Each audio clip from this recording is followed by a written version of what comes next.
We'll start.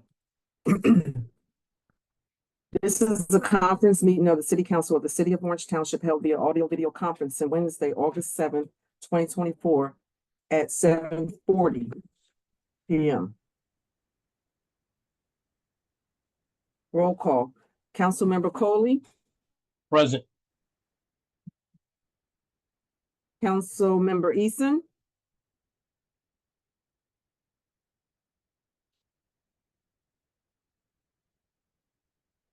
Councilmember Hilbert.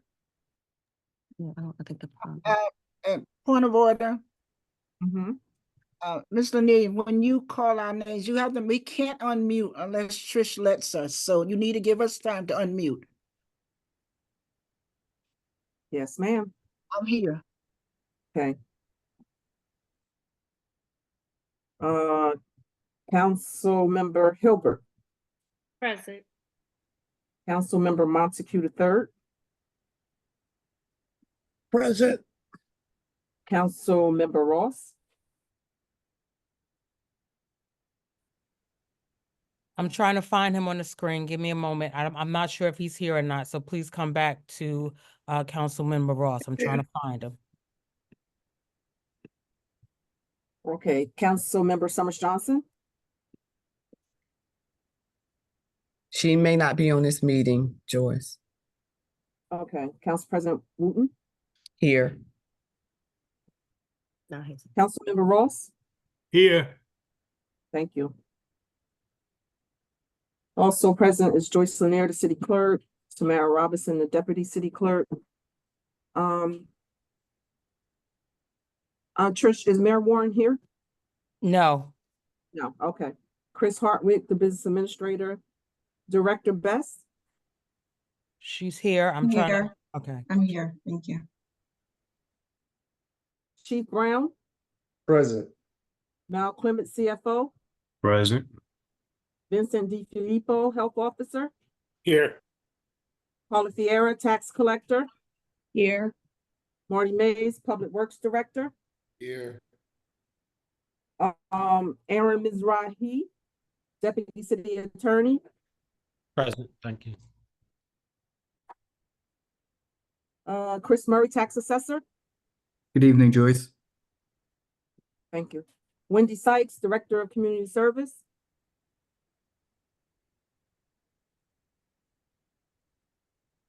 Marlon G. Towns, Legislative Research Officer. Present. Vincent Vidiello, Police Chief. Present. Marguerite Homer, Clerk's Office, and Tricia Scipio, City Clerk's Office are all present. Can we have, we had a moment of silence, Council President, are we having another moment of silence? Sure, Madam Clerk, because this is a totally different meeting with different people. We're just going to have a moment of silence for Mr. James Summers. He is the father of Councilwoman Summers Johnson. He's a giant in the city of Orange Township. He was a father to many in the town. So if we could just take a moment of silence for Mr. Summers.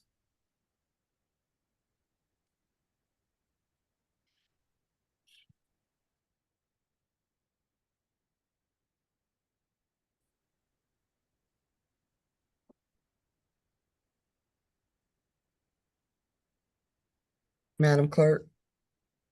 Thank you. Please be apprised, anyone wishing to discuss agenda or general items shall email their statements or questions to citizencomments@orangenj.gov no later than 7 p.m. the day prior to the scheduled meeting. The City Council reserves the right to respond or not respond during the meeting to any citizen submissions. The requirements of NJSA 10:4-9 etc. The Sunshine Law has been met. A notice of this meeting sent to the Star Ledger, published in the record transcript on July 11, 2024, posted on the bulletin board in City Hall, the council's website, the city's website, and filed in the office of the city clerk. For matters of discussion, Health Officer DiFilippo, do you have a health update? Sure. Good evening, everyone. Good As you evening. know, we don't have a COVID season, but just to bring you up to date, we do have a lot more COVID than what we had in about a month and a half ago. We tripled just in Essex County, the amount of people that have gotten COVID. NJ1, the variance, it counts for about 36%, and the KP2 counts for another 30%. We also had in Essex County about 3 cases of measles. So this way, school season is starting, make sure your kids are vaccinated. The county does have a mobile clinic.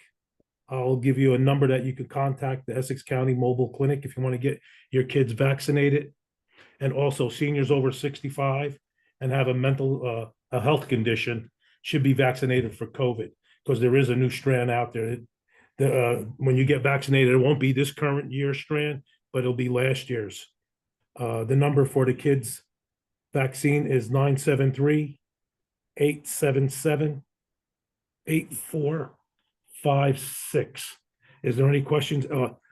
As you all aware that the Boar's Head has a listeria outbreak. There was 2 deaths associated with that. There was also about 38 people that got seriously ill. Listeria is a bacteria. It's from the meat products that they prepared insufficiently. You can also get listeria also on raw products. When you're making hamburgers or hot dogs, the juice coming from out of the hot dogs, the hands that you're touching the juice with, actually touching another product, can also trigger off listeria. So that's basically it. Is there any questions anybody wants to ask me? Okay, thank you. Thank you, sir. Thank you, Council President. Ready for me to move on? Madam Clerk, yes, ma'am. The resolutions and ordinance to be presented at tonight's meeting are listed on the attached regular meeting agenda. If any council members wish to discuss any resolution or ordinance, it may be done at this time.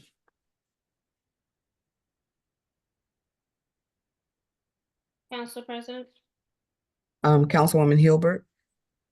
Yes, I would like to know what is our protocol moving forward in regards to permit parking. I see that we do have something here on the agenda, and it was never discussed what we were going to do in this new session.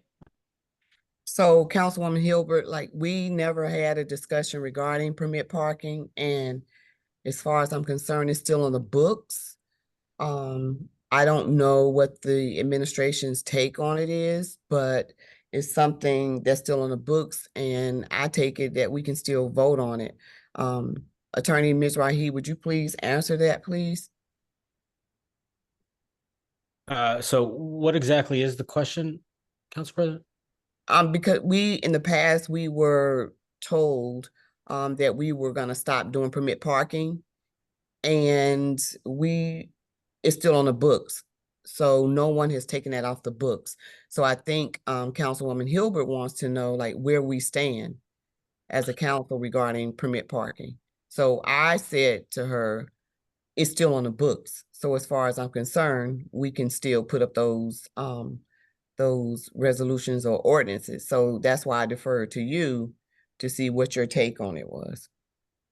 So legally speaking, you can propose any ordinance, any council members can propose any ordinance. So, so long as it doesn't violate the Constitution. But that said, that you're asking, I think, for the administration's position, which I would defer to BA Hartwick on, or Hartwick, I apologize. I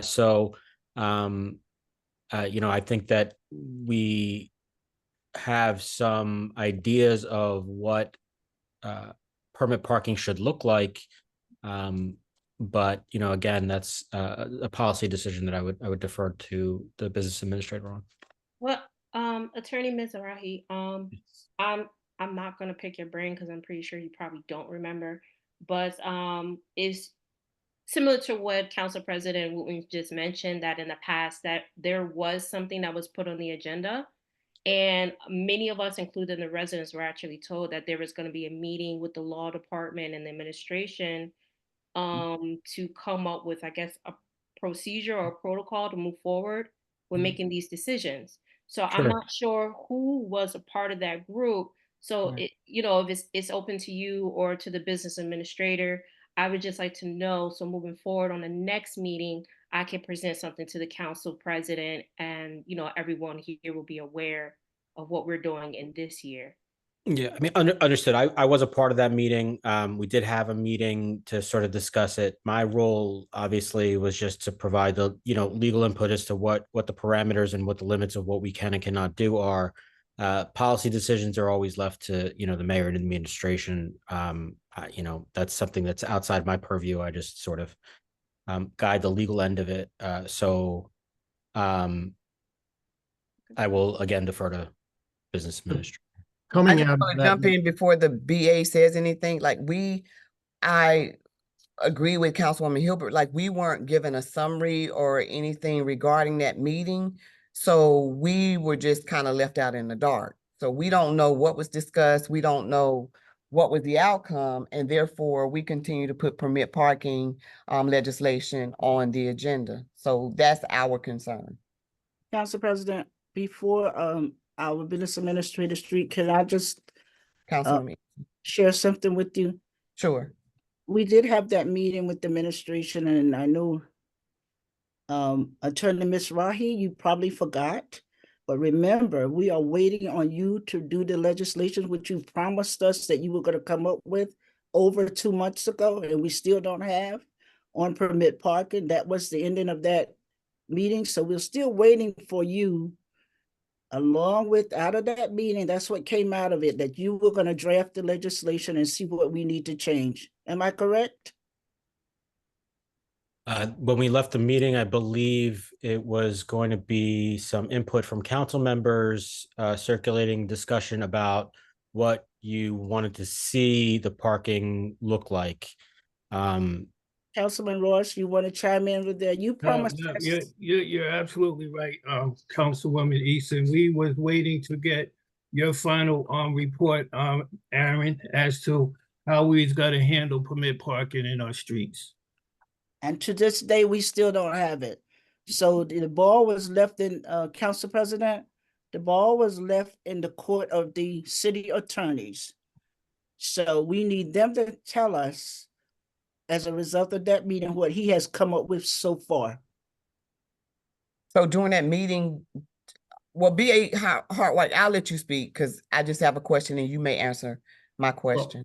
I think that the recollection is correct to an extent. There was an additional component to that, which was that we were to survey the streets on the borders to make sure that we had identified all of the streets that should be covered in any subsequent legislation. So the ball is in the court of the administration and the law department. Okay, Can I so I'm sorry, go ahead, Council President. go ahead, Councilwoman Hilbert, go ahead. I was just gonna ask, could we make a recommendation to postpone what we have here on the agenda until we could get that final feedback from the administration? And Councilwoman Hilbert, Council President. Yes, Council Vice President. That's the 28/20/24 is supposed to be tabled. I don't know why they have it on this legislation. Nobody lifted it from the table the last meeting. So, and also the legislation that's currently on the books only covers border towns, not the internal city streets. So that's why we were waiting for the information from the administration and our law department, which he has not provided, which we're still waiting on for 2 months. And each week that we called it, asked for an update, it was always, I will get it. I will get it. So, all right, I'm not blaming Council Vice you. President, I mean, you're taking it a little bit. Yeah, I'm not blaming you. I'm just saying that was the update that we got, but the 28/24 was tabled. Am I right? Is Tamara on? I think Council President. Yes, wasn't I'm on, but I don't tabled? have that information in front of me. I'm sorry. Council Vice President, I think you're right. I don't think we lifted it. No, we didn't. I don't remember it being lifted, but to go back to Councilwoman Hilbert's question, there is legislation on the table. So are we going to, and I think your question was, Councilwoman Hilbert, are we gonna table it? Are we gonna get rid of it? Like, just what are we gonna do with it? Was that your question? Okay, Paraphrasing, it was similar. Yes. Are we Okay. moving forward? Has the decision been made? Are we unified in what we're doing in the procedures? And I guess just from this conversation here, we're gonna continue to table it. That was it. I just wanted to make sure. Thank And you. what legislation is that? Is that legislation 20? 28. 28. It's Oh, 28, 28. Oh, yeah, that's 2024. tabled anyway. Okay. Yeah, that's tabled, Okay. yes. Yeah, Okay. yeah. All right. That's all I had. Thank you. All right. Anyone else? Yeah, Council President. Yes, Councilman Ross. Resolution number 30. I'd like to ask the administration about this $320,000 capital surplus fund. What is this fund used for, and how much is in the fund currently? Are you talking about the ordinance? Yes, the ordinance 30, number 30. Okay, I heard resolution. I'm sorry. No problem. So what is this ordinance purpose? The purpose of this ordinance is for SCBA equipment. I can let Chief Brown go further into detail, but I believe these are the oxygen tanks that our firefighters use when they're fighting fires. To answer your question as far as capital surplus, what is the capital surplus fund? We had a resolution earlier this year where we had multiple balances and capital appropriation accounts that we canceled. And when you cancel those balances, they go to capital surplus fund. So essentially, instead of going out the bond, instead of issuing debt to pay for these SCBA tanks, we're able to appropriate the funds from our general capital surplus fund so that we don't have to incur more debt for these capital items. Understood. How much currently is in the fund? I have to get right back to you. I don't have that right in front of me at this time. Okay, not a problem. And while I got you, 31, can you explain this one to me? I'm not familiar with ordinance 31. I would defer to Chris Hartwhite. Okay. Sure. Every couple of years, the DEP, Bureau of Stormwater Management, changes their regulations with regard to stormwater management plans that are governed by state statute. Each municipality is required to have a stormwater management plan ordinance. We have one. It needs to be updated pursuant to the directive from the DEP. This ordinance updates and brings us into compliance with the latest DEP regs. Okay, all right. Thank you, sir. And just bear with me, Council President. Sure. 32. I am not sure what we're trying to accomplish with these with 32, the scattered sites redevelopment plan. Be Hartwick or Director Best or Attorney Mizrahi? So I'll start. The Scattered Sites Redevelopment Plan takes a number of properties throughout the city that were not included in any redevelopment plan that have come to the attention of the administration that are blighted or in need of redevelopment. And some of the properties, they're spread out among 4 wards. They were, as I said, not included in any redevelopment plan. And we would like to get them into a redevelopment area. So we created or proposed to create the Scattered Sites Redevelopment Plan. It would allow many of these sites, which are, as I indicated, are underutilized, in need of redevelopment and blighted, to be redeveloped in accordance with the standards of the plan. And that's what this does.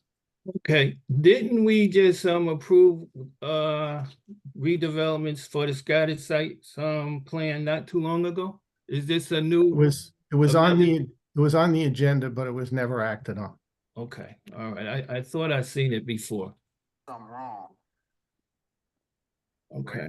I'm done now. Council President, I'm good. Okay. Anyone else? Council President. Councilwoman Hilbert? Yes, I had another question regarding Resolution 371-2024. The resolution authorizing the acceptance of the State of New Jersey Department of Transportation Safe Routes to School program for Lincoln Avenue School. Yes. For this funding, what is its main purpose? What is it being used for in relation to this area? It's to create safe pedestrian and bikeway access or safer pedestrian and bikeway access to the Lincoln Avenue School.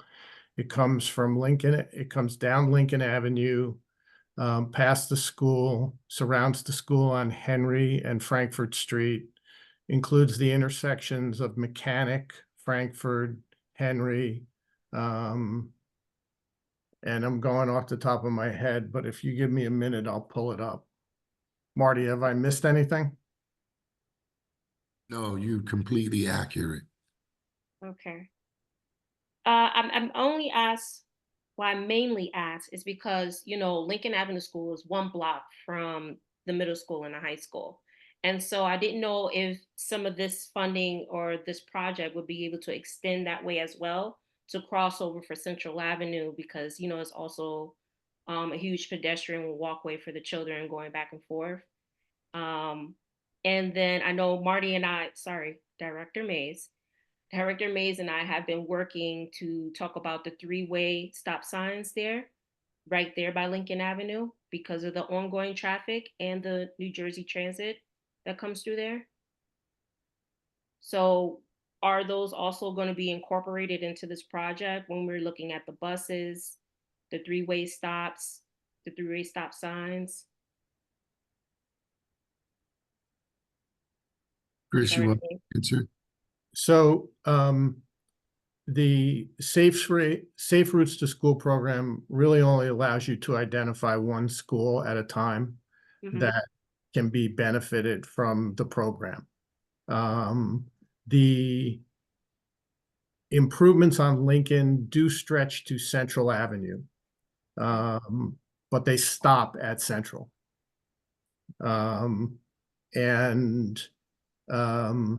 As far as the 3-way stop signs go, all of the traffic configurations are looked at with regard to pedestrian access and bikeway access during the program.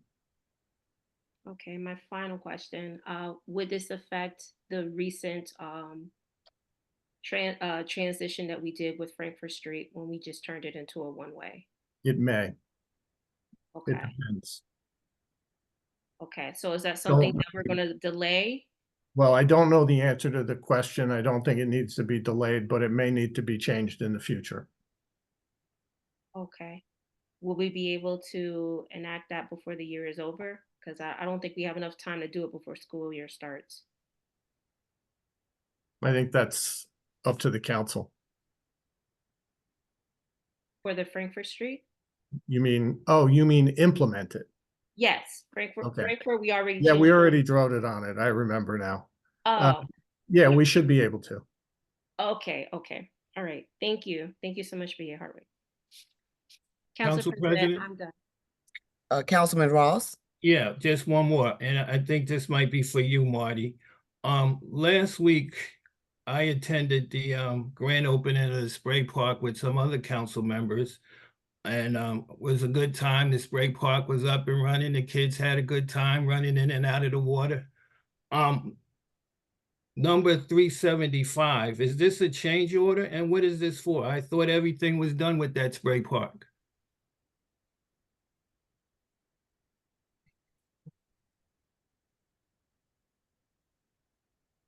Director Mays?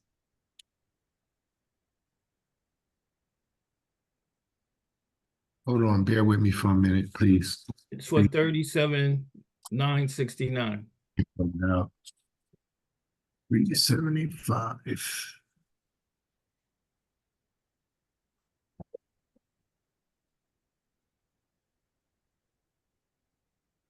While he's looking for his information, I wanted to say to Councilwoman Hilbert, I too was concerned, or I wanted the Safe Routes to School program to come over in the East Ward to Oakwood Avenue School. And I found out, I think was it last year, B.A. Hartwick, that we did Park Avenue School. So I was kind of bummed out when we didn't do Park Avenue, because I wanted it to be in Oakwood too. I see Councilman Montague with his thumbs up. So maybe B.A. Hartwick, how does that work? Can this be initiated in all of our school areas? Or is it a once a year grant process, or how does it work? So you can only do one at a time, and you have to close out the grant before you can apply for the second one Okay, or for the next one. So we would, in conjunction with the school district, identify the next school in the next grant funding period that would be open based on the closure of the Lincoln Avenue one. okay, so when you say closure, do you mean everything has to be complete? Yes. Okay, all right, thank you. Director Mays? Yes, this is basically this is an extension. It's not a change order, it's an extension of contract. The original contract was for $66,000. I believe that it expired, and this is just an extension to extend the contract to pay out the final $37,000 that's owed to the for construction administration. So is this the final amount to the contractor? Yes, And we're it is. good? Yes, it is. Okay, thank you. Council President, I'm sorry, Councilman Montague? Marty, as far as that spray part, how much money did we get back from FEMA? Because it was already completed, then it was destroyed during that storm. Did we get funding back from FEMA to offset those costs? Yeah, we got two sources of funding. We got one was our general insurance, and the other was from FEMA for the mitigation efforts. As you know, it was just the working controls were destroyed in Hurricane Ida, and FEMA paid to mitigate the chances of that happening again by raising the controls 6 feet off the ground, and they're built in that new splash hut that you see there at the park. So we got two sources of funding for the project. Okay. And right now it's insured, correct? Yes, it's always been insured. Okay. Thank you. Anyone else? Madam Clerk? Is there a motion to adjourn? Motion to adjourn, Ross. Second, Montague. Motion to adjourn by Councilmember Ross, second by Councilmember Montague the third. All in favor? Aye. Aye. Any opposed? Meeting is adjourned at 8:07 p.m.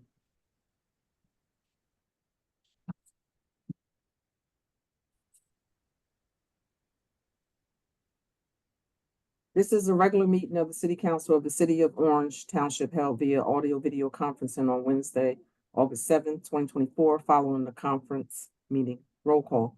Councilmember Coley, Present. Councilmember Eason, Here. Councilmember Montague third, Present. Councilmember. Madam Ross. Clerk, you Uh-huh. missed Councilwoman Hilbert. Oh, I could have swore I said it. Councilmember Hilbert, Present. thank you. Councilmember Montague the third. Do it again? All right, present. Okay. Twice. Councilmember Ross, Present. Councilmember Summers Johnson,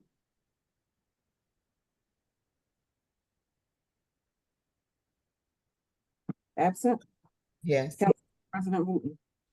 here.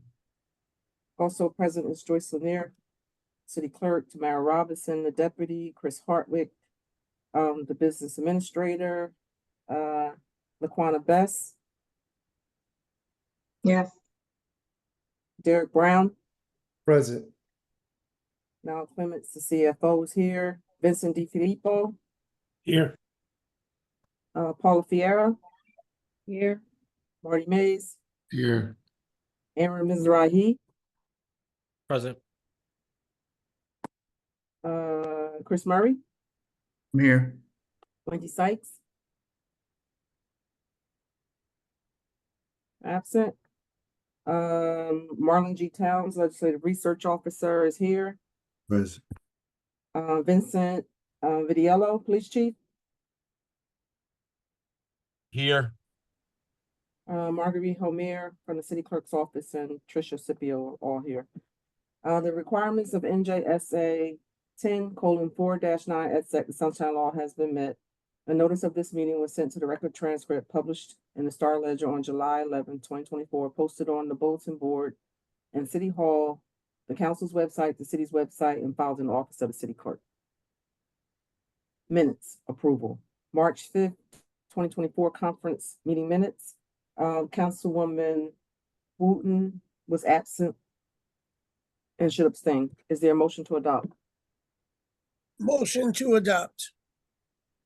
Second, Eason, motion to adopt by Councilmember Montague III, second by Councilmember Eason. On the motion, Councilwoman Hilbert. oh, that was Ilbert? Yes. Okay. Thank you, sorry. just you had it right the first time, but that's okay. You I did. did? I didn't hear you, Council. Yeah, I said it loud and clear. She had it right the first time, but that's okay. Okay, go ahead.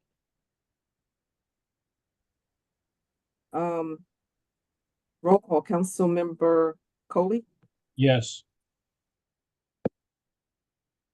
Councilmember Eason, Yes, Councilmember Hilbert, Yes. Councilmember Montague III, Yes. Councilmember Ross, Yes. Councilmember Summers Johnson, She's absent. absent. And Council President Wooten, Here. are you, you're abstaining? Oh, I'm sorry, abstain. Okay. All right, so that's 5 yeas, the motion passed. March 5th, 2024, regular meeting minutes. Is there a motion?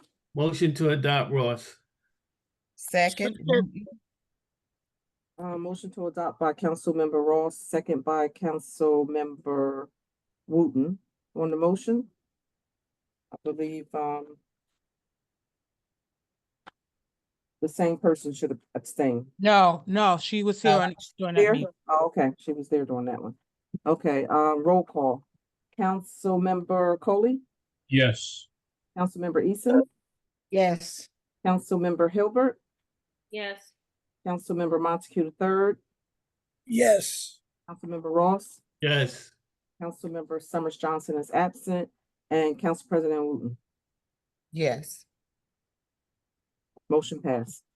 Reports. Department monthly revenue collection for June 2024.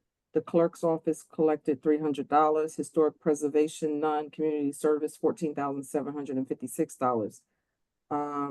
In July, the clerk's office collected $130, and the planning department collected $1,370.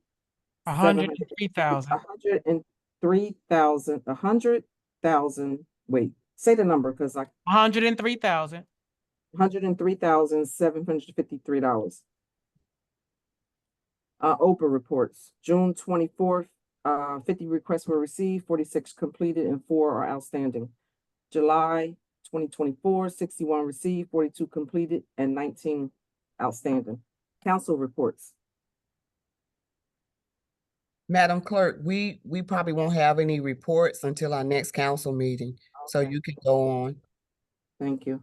You're There are no communications or petitions. Citizen comments. Be advised that members of the public wishing to address the council on any subject shall be permitted to do so during this portion of the meeting by indicating a raised hand and activating their cameras at this time. To allow maximum public involvement, each speaker will have 1 5-minute period to interact with the council and must provide his or her name, street address prior to beginning his or her remarks. Screen sharing or visual aids are not permitted. Members of the public are reminded to be courteous and mindful of other individuals' rights when speaking. Each person has the right to speak on any subject and is responsible for any abuse of that right. The city bears no liability for any comments made by any member of the public and reserve the right to remove any person engaging in obscene or disruptive conduct. The council will consider all comments in question and will respond if and when appropriate, which may or may not be during this meeting. Any citizens? Council President? Yes. Ms. Nordia Gibbs. Mr. Please state your name and address. Nordy Gibbs. I am on Tremont Avenue in Orange. What else the address? I'm going to reserve the right to use my Daniel's law. My husband is law enforcement. I do not wish to put my address on public record. Daniel's law doesn't protect you in this context. Are these meetings recorded? This is a public meeting. If you want to speak, you have to state your address. It's not a matter for Daniel's law protection. I'd rather not state my address. No, we don't. We take our hand down. It's up to the council president if she'd like to allow the speaker to speak. I would like for her to be allowed to speak. Okay. Ms. Thank you. Gibbs. Ms. Gibbs. Okay, thank you very much. You're welcome. I just had a question about resolution 356. Well, I know you're putting it on the agenda today to kind of celebrate Black businesses in Orange, which I think is awesome. Do you have a count maybe of how many Black owned businesses are here in the city by chance? That would be interesting to know. 384-2024, the park construction. I know from what I read, that is community service provided by Peep Properties. I was just wondering if the township would be responsible for the upkeep after this is built. And do we have any ideas as to what this will look like? Do the council have an input, or they kind of just propose what they're giving us and we kind of accept it? And my third question, well, more of a comment on this one, was the 381-2024 bill list. It's here, bills have to be paid. I totally understand. But even coming from the budget hearing a couple minutes ago, just scrolling through and just looking at the expenditure that the township is responsible for, that gets passed through tax paying, residents, fleet management, rentals, and leases. Understood. Police officers need vehicles. Looking at Dodge Chargers, Chevy Tahoes. I mean, just now we're forced to look into the next year's budget. I feel like these are areas that we can look into. Like, why do we need Chevy Tahoes? Like, I mean, how are they being used, by the way? Like, how do we manage the personnel that are using these vehicles? Why is it necessary? I mean, it's 2.2 square miles. I'm sure Kia could get us around. But it's great that I see this, because I think going through the bills list, I think these are areas that now I know the other expenses on the statement, I can see where the money is going. I'm not going to go through every single item. That's not necessary. I get it. Bills have to be paid. But even seeing this, it makes me now question, are we really doing what we can to cut back on spending in the township? That was it. Thanks for allowing me to speak. So Ms. Gibbs, regarding Black Business Month in the city of Orange Township, I've had several events where I've asked for Black businesses to sign up so we can showcase them. So I know of several, like there's Alice's on Main Street. I think it's Danny's, if I'm saying it properly, on Park Street. Then there is the gymnasium that's on Essex Ave. There is a coffee shop on Essex Ave. There are Black attorneys, Black accountants, Black physicians. So I kind of wanted to go around and do like a little blurb that we could put on Channel 35, Or if I had some help, we're supposed to be getting some interns that we could put together a Black business of the city of Orange Township. I would think that would be fantastic. I'm not saying that we don't go to other businesses that aren't Black, but I do want to showcase our Black-owned businesses and businesses of people who look like me. So if that's something that you're interested in doing, like I have 4 or 5 to start out with, but I'm sure that there are many, many more. I had planned to do with the attorneys, maybe to have them in city council chambers and have them come up, talk about, what type of law, we're not trying to get you to go to them, but just let you know what's in the city. For accountants, let people know actually what an accountant is. We have the mortuary service, we have Cotton's, and we have Woody's Home for Services. So those are Black-owned businesses. So that's kind of my idea for Black-owned businesses. And I think you have my telephone number. So if you call me and we can get together and hopefully we can put out the Black pages. I don't know what you want to call it, or whatever we come up to call it. And I think that would be something very good for the residents in the city of Orange Township. I think it'd be something good for the youngsters in the city of Orange Township, so they can see businesses of people who are of color. Thank you, Trish. Thank you, Ms. Gibbs. Her other questions? I think it was regarding the Tahoes and regarding the large cars that are in the fleets. Is that right, Ms. Gibbs? You're on mute. Can we unmute her, Trish, just for a minute? Yes, it was just some itemized things I thought would be smart to start looking at for, budgeting, a little bit more self-aware of what we're getting into for the next budget. But the other question was the park that's being constructed through the Peak Property Community Service, I guess, contribution to the township, just to see if they will maintain the upkeep of the park. Do we know what it will look like? Does the council has a say in what that development turns out to be, or they're kind of just proposing what they will do as their community service? The administration through the Recreation Department as well as the Public Works Department will have a hand in designing.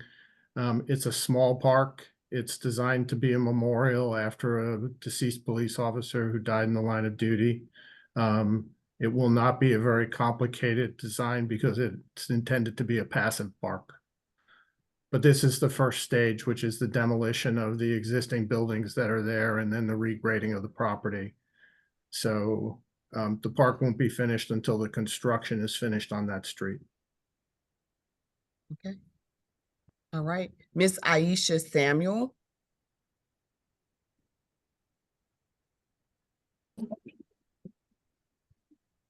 .401 Highland Terrace.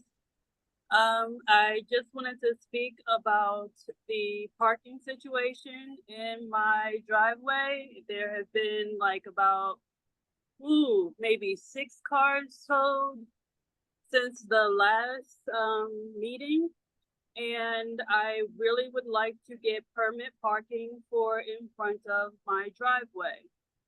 On top of the parking issue, now I'm having an issue with my neighbors with my boundary.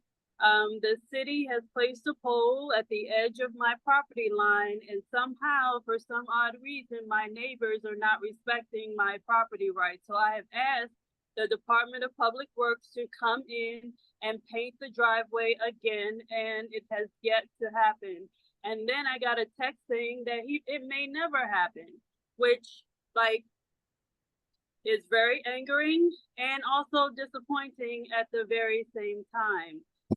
I also wanted to talk about trash. I had this question: is bulk trash every Saturday, or is it a specific Saturday?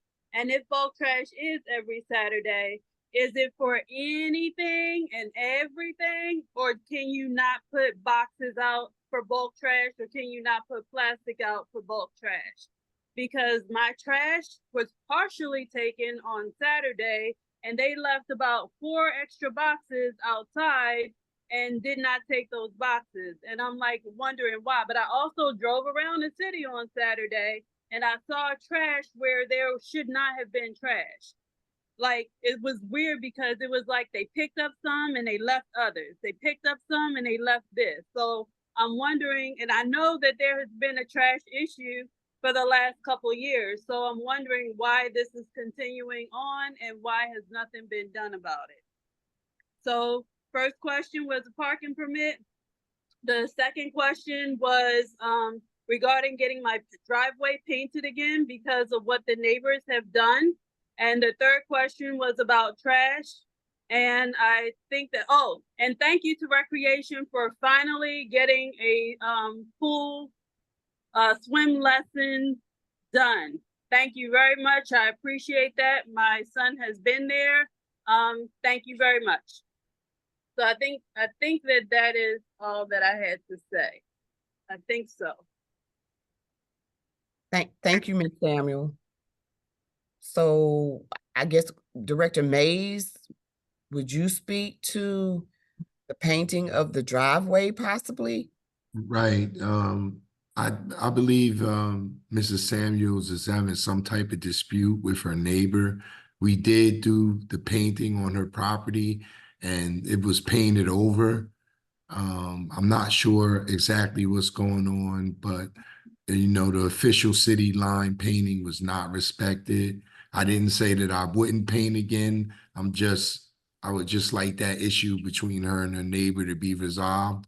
In terms of her garbage, her garbage was mixed garbage. It was garbage, actual household garbage placed in boxes, and you just can't do that. The garbage vendor will not pick up your garbage if you just mix and commingle all types of garbage together. So those are the two issues that I'm dealing with her on, and neither one of them are good. So I don't know what to say beyond that. Okay, thank you, Director Mays. B.A. Hardwick, do you have anything to say for Ms. Samuels?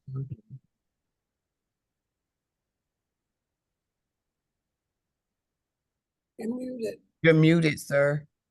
The question was about bulk trash, so you might want to mention the limitations too, since we have other people on. Yes, just so everyone knows, bulk trash, there is a limitation. You can only put out 5 items at a time. If you put out more than 5 items, they will only take up to 5. The other items that are left, you have to take back and place out at your next pickup. Is that on any of the pamphlets or anything? Because I read the pamphlets and I didn't see anything about a maximum amount of trash. So we can only give you guys 5 bags of trash or There's a 5 boxes maximum. or whatever. It is on all the flyers as part of the new ordinance, and it's not trash. It's based on bulk pickup, like mattresses or old furniture. Trash, you can put out what you have to. I didn't hear what you saying. Director Mays, she didn't hear that last part of your sentence, right, Ms. Samuel? Correct. Right, the limitation is only on bulk items, not on trash. The limitation is 5 bulk items.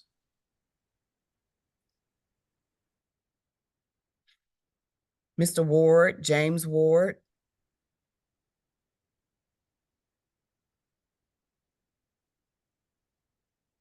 Hi, this is James Ward, 743 Haxton Avenue.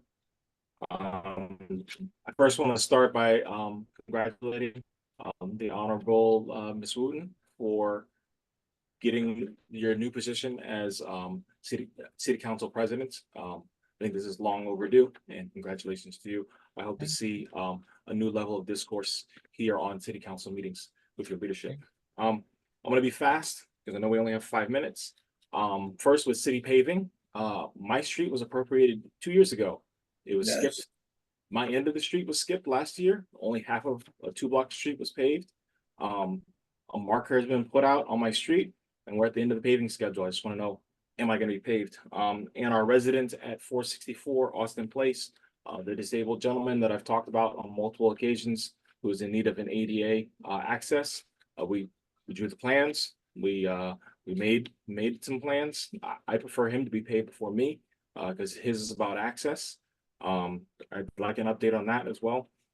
To the ordinances that are on the list, we have a capital surplus to go to some fire equipment. We just passed a historically high budget. Capital expenses should be put forth to reduce the budget for 2025. I think the equipment for the fire department is very important. There are other ways to get that.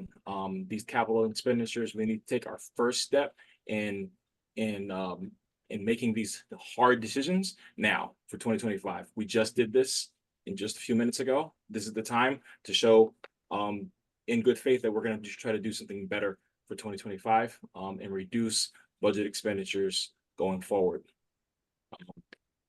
Second, this zombie legislation keeps popping up about scattered sites. I'm a member of the zoning board. We are running into huge issues with properties that have been subdivided, properties that have been deemed one zone versus another zone, and properties that should have never been built in the first place that we're having to rectify on the zoning board.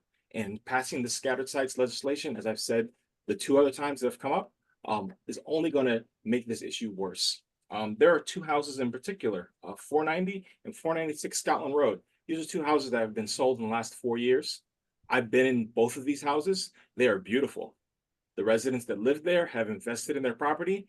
One of them should be calling to this meeting while he's on vacation. He's invested a lot of money in his house, and it shouldn't be on this list. This list looks like it was made by developers for opportunistic properties, for redevelopment, and to do whatever they choose. And this is not the city for that. You guys have voted this down in the past. This zombie legislation needs to go away once and for all.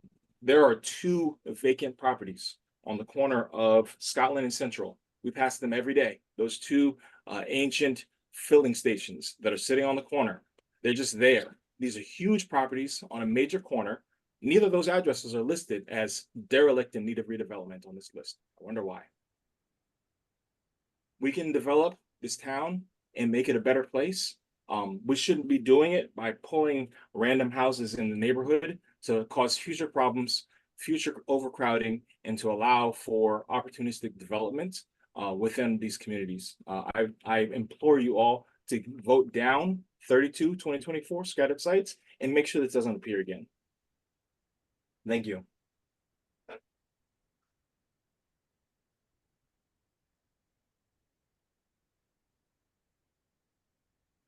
Thank you, Mr. Ward. Mr. Tyrone Tarver.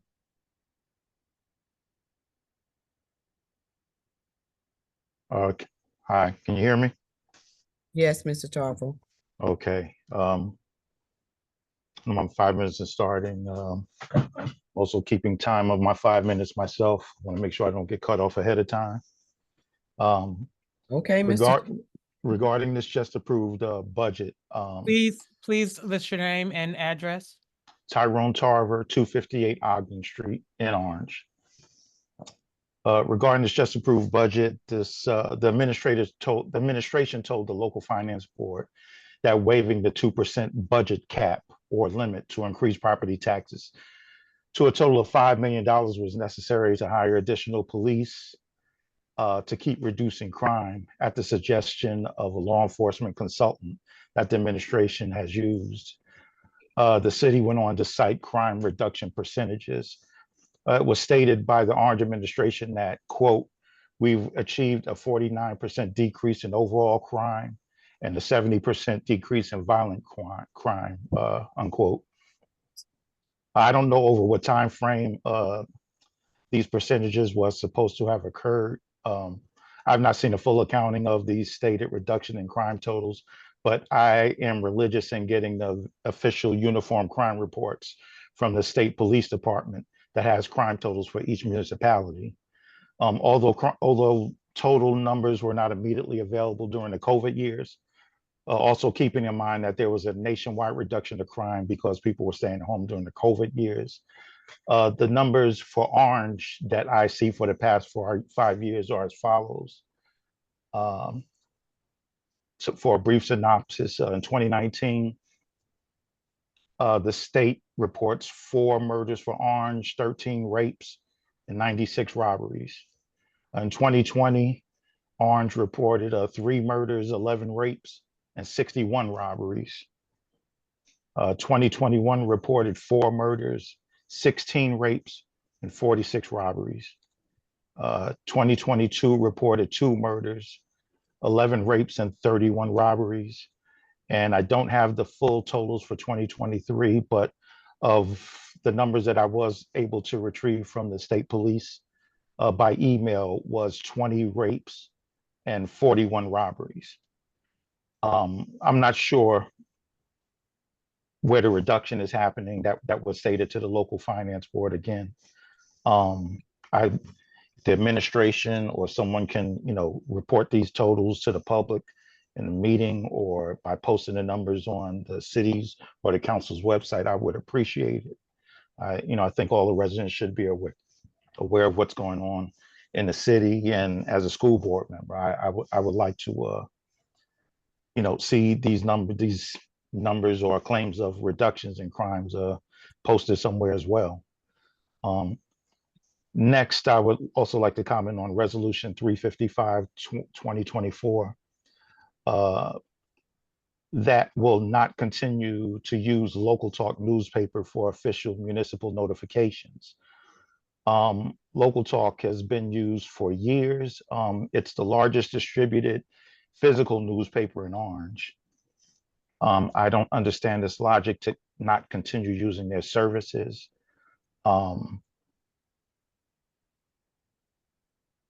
There are many residents that don't know where to get the news, but from the ones that I do speak with regularly, Local Talk is definitely a great, they've said themselves that Local Talk is a great force for them gaining knowledge of what's happening throughout the city. One other quick thing about the official newspapers, I know that some notifications are put in the record transcript.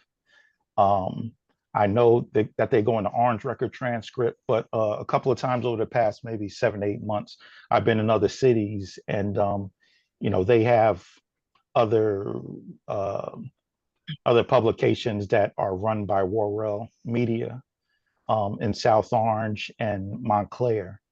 And I see Orange's notifications appearing in those cities' publications.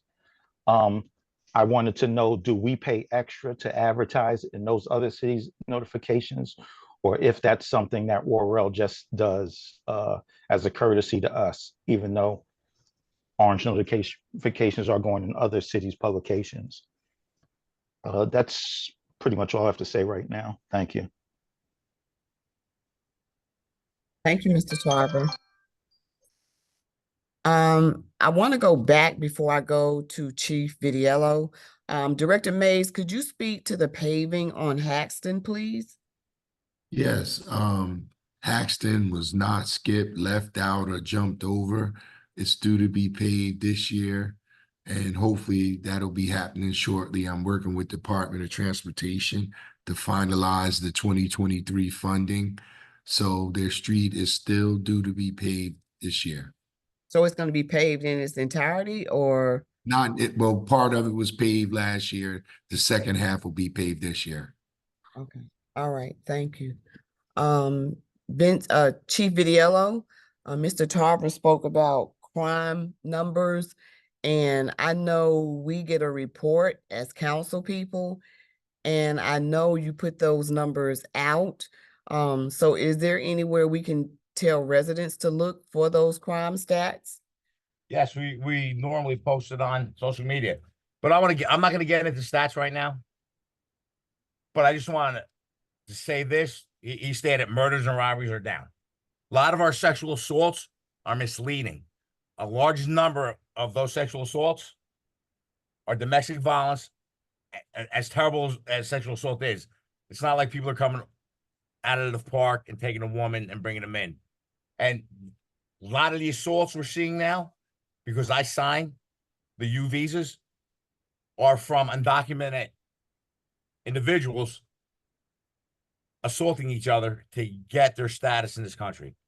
And that's all I'm gonna to say about the stats. Okay, thank you, Chief Idiello. Dr. Bozeman, Dr. Gloria Bozeman. I am here, Gloria Bozeman, 345 Olcott Street. I need to add my congratulations to you, President Wooten. It is an important thing to have that change and to also let you know, knowing me, that I will be monitoring and making certain that we are being responsive to this population.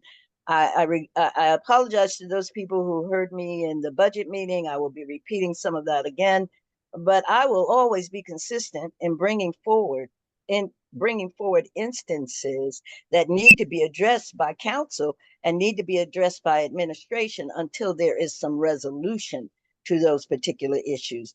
And I had mentioned in that meeting with regard to sanitation, this truck that follows this garbage, whoever the garbage providers are, doesn't necessarily do anything differently in terms of what it is that's happening to us with regard to pickup, with regard to the efficiency of the pickup, with regard, I had items I had to call 4 times to have some bulk items removed. Weren't that big. Me and my daughter moved them to the front, so I know that they weren't the types that couldn't be lifted, and they were no more than 5. But if we are going to budget for these companies, let's have these companies be accountable to us. Let's have these services find their ways to provide to us services that they would provide to other communities. And everybody knows what I mean by that, that I deserve as much. My dollar is the same, whether I live here or whether I live in another suburban area. So I do expect for that to match. I'm a little confused about something that was said in the budget meetings about funds that we could be looking forward to that would be brought into the budget based on development. That was said by the mayor. I don't know what those funds are, so I would ask that that be more explicit. But this I do know. I know that as every vacant area, I often say I look outside at my backyard because I think a development could go up at any moment, because every corner I turn, there's a new development, a new development. Now, if we are going to increase the population in our community, tell me how it is that we are going to be able to service them adequately when we're not servicing, in my opinion, this group that we're working with as current residents. So what is this development that will be brought in that will assure me that my taxes may be stabilized, even if they can't be looked at in terms of decreasing? But it is just not a comparable equation to believe that we're going to bring in all of these new residents and then not be supportive of them by providing resources that will give them what it is that they will be expecting in terms of the services that can be received. So I'm always concerned about developments that don't contribute to a community. I'm always confused by people who come into our community and take from it, but don't leave anything in it. And so I'm asking council to be diligent in their review of those groups that come into the community and develop different residents, businesses, whatever it is, unless they're going to leave something substantial and sustainable in the community, then I'm going to ask the planning and the zoning board to have another look at what it is that they are doing with regard to what is allowed to occur in our communities. I'm confused, as I said, what is this development that will be bringing in resources? How is it that we're going to evaluate city? I heard how we would look at City Hall, but we need to look at it. I'm not an efficiency expert, but I can almost speculate that there are some things that could be done there a little differently to begin to be more responsive to the residents of our community. I look at how you vote. I will continue to look at how you vote.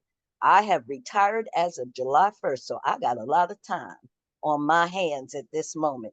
And with that time, I plan to make certain that those people whom I have voted for, or even if I didn't vote for you, if you are sitting on this city council, then there is expectation of you being responsible. There's an expectation of you being responsive, and there's an expectation that you will serve us to the best of your capacity.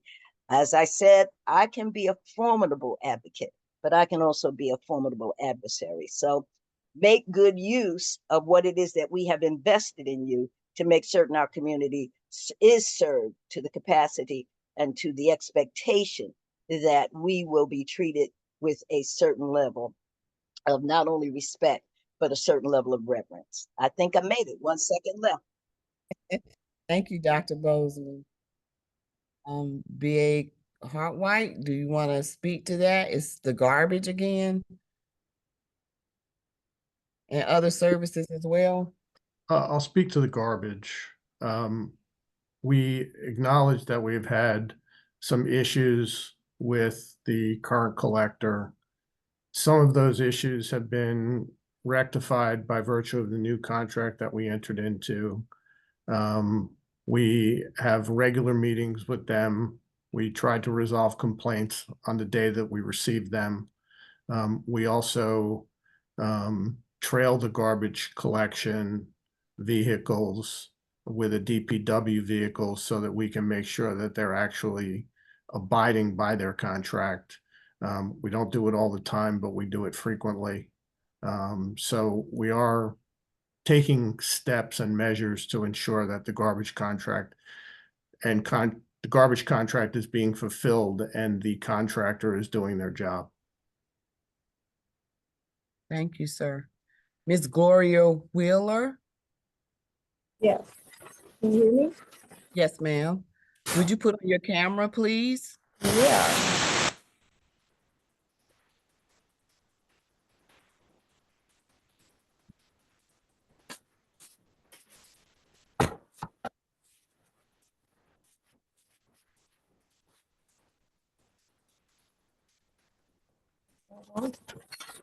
Okay.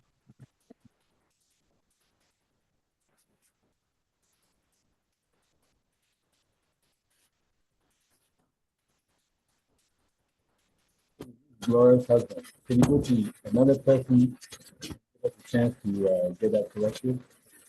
Please, come back to us. Ms. Wheeler, you want me to come back to you? Yes, please, so we can put the camera. All right. Mr. Richard Martha?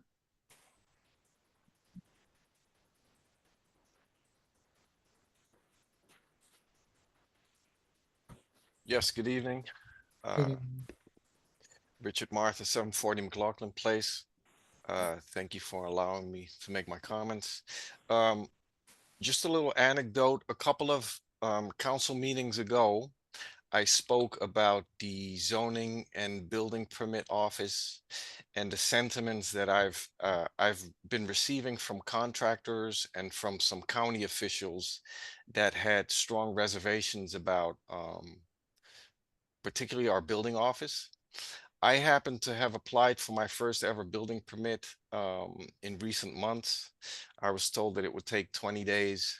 So I gave it the 20 days, the 4 full weeks, and I called back to contact the department and was told that the department had never had a chance to look at my application because for some reason my jacket had been obscured by another application. And so nothing had advanced on my permit. So at that point, my project got held up. I had to call many, many times to the office. It was very hard to get people on the phone. Maybe 1 out of 10 tries, I would get somebody. So that was a very frustrating first experience with the building department. And now I understand what all these contractors are talking about and why some of them outright refuse to do jobs in Orange. So that's regarding the building department. I have a couple of questions to ask Director Mays. I think you may already know what I'm going to ask you regarding the logo repainting at Metcalf. So if you can let me know when you're expecting the paint that I will still need to finish that up. And I also would like to ask you how we're looking for the Valley Street repavement. West Orange has already done their section. It looks beautiful. They did it quite quickly. But we haven't done our portion yet, which is from the West Orange border all the way to Argyle, and then the last section from McLaughlin to the South Orange border along Valley Street. So if you can make a comment on that, and as well as the tennis courts in Metcalf Park, which you had mentioned were also slated for work this summer or this fall. Miss Martha, Mr. Martha, are those all your questions? Yeah, I'll keep it at that for now. Okay, thank you. Director Mays? So, Mr. Martha, we just gonna have to work out something between me and you about the paint. I've been waiting to get the paint from the company. They've been non-responsive. They told me several times that I would have it by now, and I haven't gotten it. So let's me and you get together and talk about the paint on our own, getting it on our own or through the city. And then the Valley Street is slated to be done along with Haxton. I'll mention both of them again. Those are the first two streets that I intend on doing. And then, as you're aware, tonight, Metcalf Park is on the agenda. So you should see something happening. So all the things you mentioned are all in play. It's just a matter of timing. Thank you. Okay. Ms. Wheeler, are you ready now? Okay, we're gonna go to Miss Jasneth. Please let me know if I could pronounce your name properly. I'm sorry.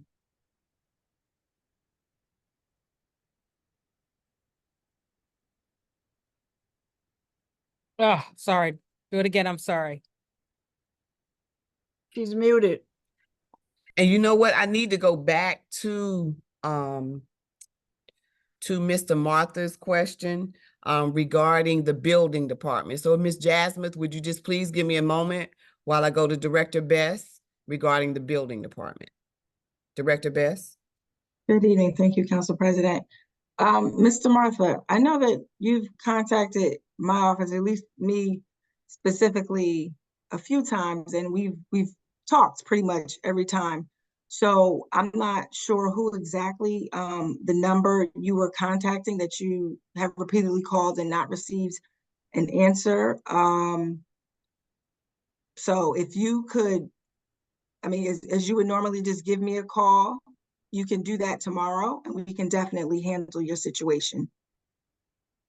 Okay, thank you, Director Bess. Thank you, Council President. You're welcome. Ms. Jasneth?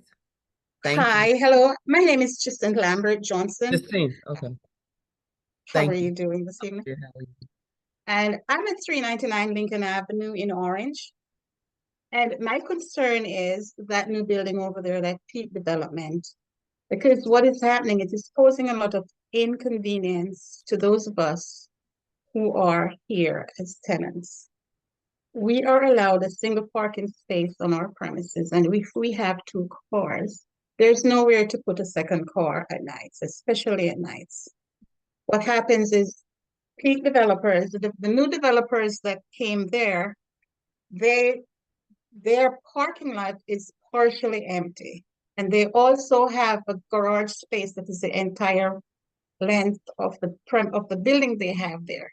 I don't know how fully occupied that is. But what I did reach out to peak developers, and somebody spoke to me and she said she was in development. Her name is Darla. She didn't say what her last name was. And she was less than really polite, say the least. And I asked her why it is she's not allowing. Then she's going to get into a lot of other side issues apart from really addressing the issue, where she should make sure that her tenants are accommodated on her premises, which is provided that they're not handling. Now, what I think is happening from her perspective is that the parking that she's charging is way exceeds that of which the tenants can park. As a result, it is pushing most of them on the street. And for those of us that are residents here for a long while and have been doing our due diligences, we are being gravely inconvenienced And I don't think it is right for the opportunistic developers to move into our community, make their nice, wonderful buildings, then put them at a price that we can't even get into, nor to find parking space because of those individuals that they're renting to that are coming onto the streets to park when we should be there. I know it's a public parking area, but if they make more accommodations, nobody is going to turn down a parking space relative to parking on the street. And that is my concern this evening. And I would really like to whom it may concern to have this addressed ASAP, because it's very, very inconvenient when you get home at 12, 1, and sometimes 2 a.m. in the mornings, sitting down out there in your car to wait for somebody to move and nobody's going anywhere. Never mind, excuse my expression, if you need to go to the bathroom.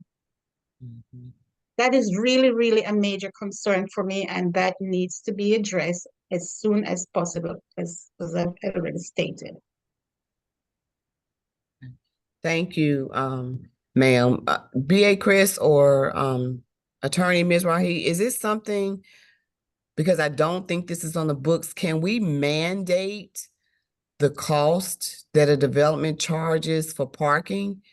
And can the people that live in those buildings, can they be mandated to stay in those buildings? And I'm asking you for Ms. Jacinth, I hope I pronounced that right, or a little bit. Jacinth, that's correct. Okay, and also for the people on Hampton Terrace, because what happens to us, there are a lot of buildings that go up on South Harrison and on, South Harrison, and these people don't park in the buildings, they park in our neighborhoods. So is there something that can be mandated, or is there something that we can do research on to see what we can do to help out people like Ms. Jacinth and the residents that are on Hampton Terrace? And Lincoln Avenue. If you don't mind, And again. Lincoln Avenue. Oh, yeah, yes, ma'am. Of course. If you don't mind, what they're offering, I could tell you because she told me the amount. She said it's $120 to park, and she even offered me that I could come and park there. I do not want to pay $120 per month on top of my rent that I'm already paying. Okay. Because that's not what I'm paying here. Why should I go over there and pay $220? That's $240 more, and then walk across from her building with my grocery in the middle of the night when I cannot see what is happening around me. That is not safe. So if they're coming into our community, they have to make ample arrangements to accommodate to whom it may concern that they're bringing into our communities. And she even suggested that I could move. Move to where? I'm not going anywhere. I'm a resident. This is where I reside. And I think that was really, really not pleasant. It's not. Council President? Yes, Councilwoman Hilbert. I just wanted to add to this because 399 Lincoln Avenue is in the West Ward, and it's right there. It's that huge building. Yeah, I know who you at are. Lincoln and Highland. Yes. And so it's directly across from the new development that's going to be happening with Peak. And I brought this conversation up about 2 council meetings prior, where another resident said she did the same thing. She reached out to the management, and they said that they would charge her like $120, $125. So the business administrator, he said he has no knowledge of this. And it is my understanding that Peak agreed to give 65 parking spaces as a community benefit to residents who haven't, who were interested in paying for this, or who would be interested in the parking spaces that are available. So this is kind of like a twofold thing. It's number one, the current residents in the new building aren't using the parking spaces because they don't want to pay the $120. And then number two, the previous residents in that area are losing parking spaces, and they're not being offered the community benefit. So I just wanted to throw that out there prior to the attorney and the BA to their responses, because I've asked the same thing, and I asked that we have a meeting with Peak, and I'm hearing about Good Neighbor and all these other initiatives, but when are we going to actually start enforcing it? Because there's another building coming to Lincoln and Highland. Thank you, Mr. President. You're welcome. Councilwoman Hilbert, I agree. I think what we should do is sit down and have a meeting. But first and foremost, we need to find out from the administration about the 65 parking spaces? Is it like something that we have on paper? Is it something that actually exists? And then with those 65 parking spaces, I think it would be imperative that we find out if when they do this as a community benefit, is it a lottery? Will these people be charged? Like that's some of the questions that we will probably ask about this development. So I think I heard Vice President Eason chime in. So Council Vice President. Yes, Council Vice President, yes, Council President. This is nothing new. Last year, and this has been going on for the last couple of years, I've been trying to fight that battle when I was on planning. And I also, if you look at July 2023, there's legislation on the books that says a development should provide one free parking space. It doesn't say free, accommodate one parking space per apartment. I remember. Yeah. Problem is we haven't had that enforced, and we don't, and even in the planning meetings, we go to the meetings and we'll tell them, and they say, oh yeah, you're right, we're gonna provide one parking space. In fact, the new Crane Street building, I think they're charging $150 a parking space. And what's happening is they're driving all of those cars on the street. So we could fix that problem with making sure. In fact, a friend of mine just rented an apartment in East Orange, and she's getting a free parking space. Why can't we have the same thing in Orange? That way it would alleviate a lot of those congestion parking on the streets. Because if you ride by the buildings in my ward, most of the parking lots are half empty because they're not paying the money to park. A guy comes to my house almost every Sunday, once a month, and tells me he pays $180 a month for 2 parking spaces. So we talk about affordable housing and how to make things affordable. Part of that is they can't pay rent and pay parking too. Just not in the city of Orange. They just can't do it. So we need to figure out a way to enforce the legislation or come up with some new legislation that would do what we need to do with these developers and not grandfather anybody in. I agree. I agree. Thank you, Council Vice President. Being hot, white. So, a couple things. First, the 65 spaces, it's actually 66. 66 spaces are to be turned over to the city for disposition. We were thinking of doing a lottery, not controlled by the developer. The only thing that we were negotiating with the developer was maintenance of the lot.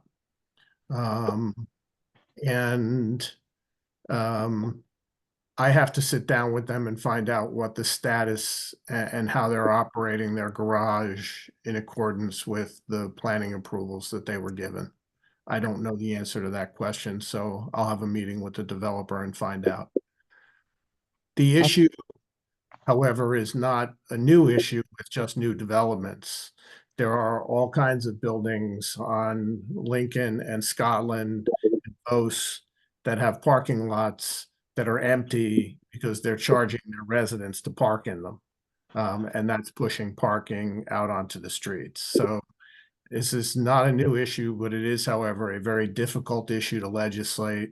We'll sit down with the law department and see if the legislation that we have on the books can be enforced, and if not, how we can tweak it so that it can be.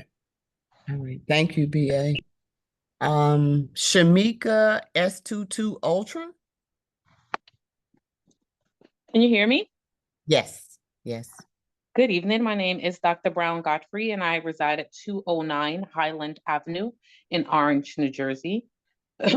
My first concern is in front of my house. When you pull up, there's a huge drop down when I park my car.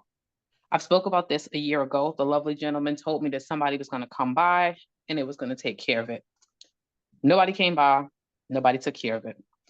When I park and I get out, it's literally a dip. You think I would remember this dip because it happens so often, but I don't until I buckle.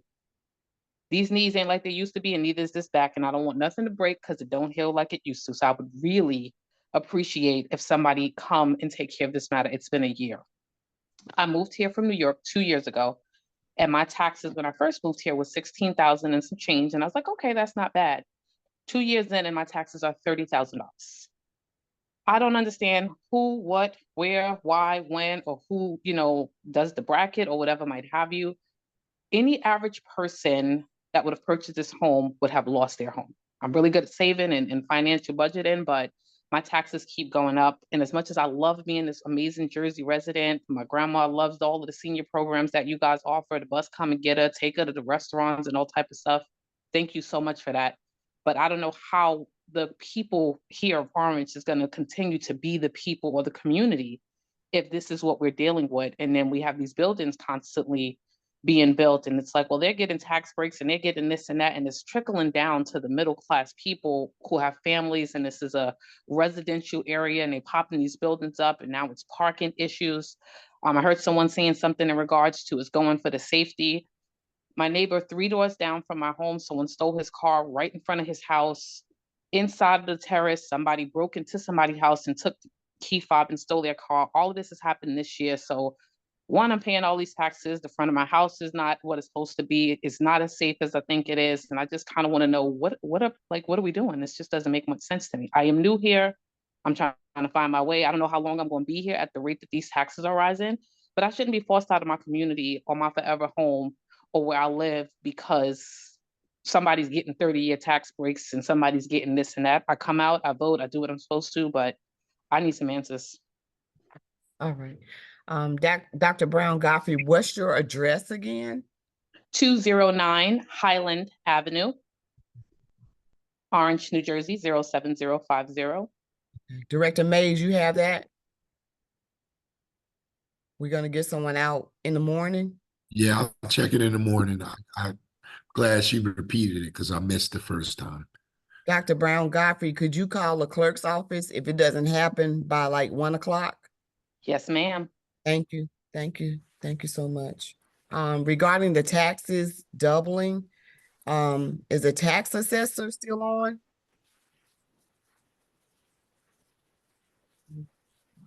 No. Yes, I'm here. Okay. Mr. Murray, Dr. Brown Godfrey lives at 209 Highland Avenue. This will probably be an offline, like private conversation between the both of you. Will you be in tomorrow? If she could give you a call regarding her taxes, they went from 16,000 to 30,000 within Yeah, a year. absolutely. We spoke in the past. Okay. Yes. Yeah. Hi, Chris. I'll give you a call How's it going? tomorrow. Okay, sounds good. I appreciate you. Thank you. No problem. Thank you, Dr. Brown Godfrey. Thank you so much. Mrs. Mary Reed Learmont.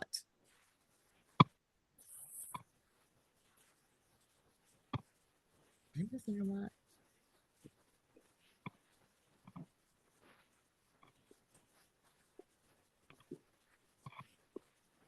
Oh, Miss, you can't unmute? Try it again.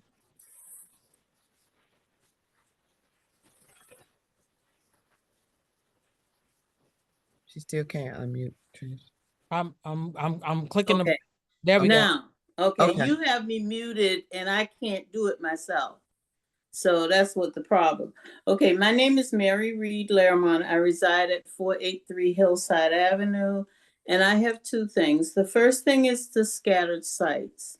I would encourage the council to not approve this unless you have reviewed them carefully in terms of the criteria. Because what happened with the redevelopment plans or the plans in the redevelopment areas that you guys have approved in advance is that they are squeezing buildings into areas, especially in residential neighborhoods. And there are some plans where in the redevelopment areas where they allow 0 setbacks. So you have these buildings abutting private properties in residential areas. And what this is doing, you're creating and squeezing in ghettos, or you're creating ghettos by squeezing properties like that, especially in residential areas.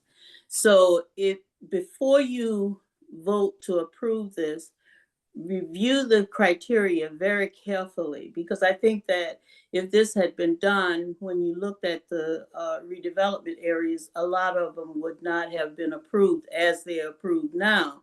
And once you approve them, then everybody says it's a done deal. So please review these very carefully. My second area is for a concern is for the business administrator. Mr. Mays, what is the status of the tree planting or replanting on the streets? I know you received a grant, and I would like to know, have you started planting, or when will this occur? Yes, we did receive the $850,000 leafing out grant. We had a meeting about a week ago with the state. I'm still waiting on the contract to be delivered to the city, and we're finalizing our plan. So we haven't done anything yet. Okay, but you do have plans to do it? Yes. Oh, okay.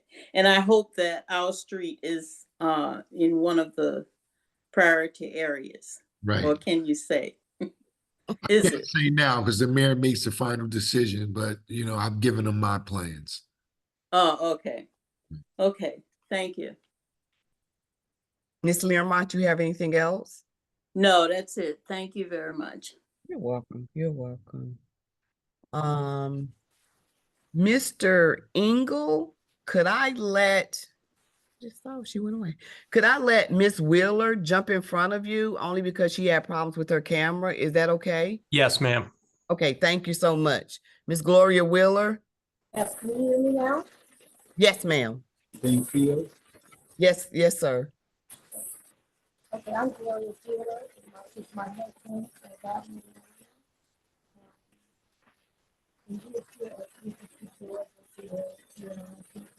We can't hear you. Excuse me, Miss state your Wheeler? name. Can you hear me now? We can't hear you well. Okay. Okay, let's move up a little bit. Can you hear me? Can you hear us now? Yes. Okay. Our address is 364 Berkeley Road, Orange, New Jersey. And we have lived here since July 4th, the year 2000. Our first question we have is from the mayor. Since we moved here, our street has never been paved. Are there any plans for Berkeley Road to ever be paved?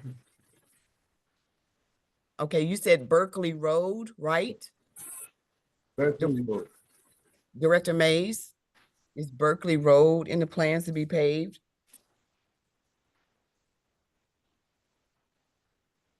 Yes, my intention is to put that in the next grant round. So when can we expect for that to be done? Be paved? Maybe a year from now. Maybe. My wife said it's the same thing 3 years ago. We have grass literally coming up on the pavement out on the street. And we've been here since 2024 years. Director Mays, I think they said it was supposed to be done 3 years ago. Is that correct? No, I put it No. in. The only thing I can do is advance it now. And what does that mean? That means it'll be placed in the next round of funding. And you said that's a year, but you said maybe? Yes. You don't have a timeline for the next one? Timeline is you submit it 1 year and then a year from that it can be done. Okay. All right. Our second issue is we'd like to know from the city administration, the mayor, and everybody in the council, what is the end game for bringing all these developers into the city of Orange? What is the end game? Because we look around, and every time we look around, huge apartment buildings are being put up, and we anticipate that we may have some tax reduction. But since the year 2000, we've never had a nickel reduced from our taxes since we moved here in 2000, July 2000. We always get tax increase. What is the end game? What are these developers bringing to benefit us homeowners or to benefit the city?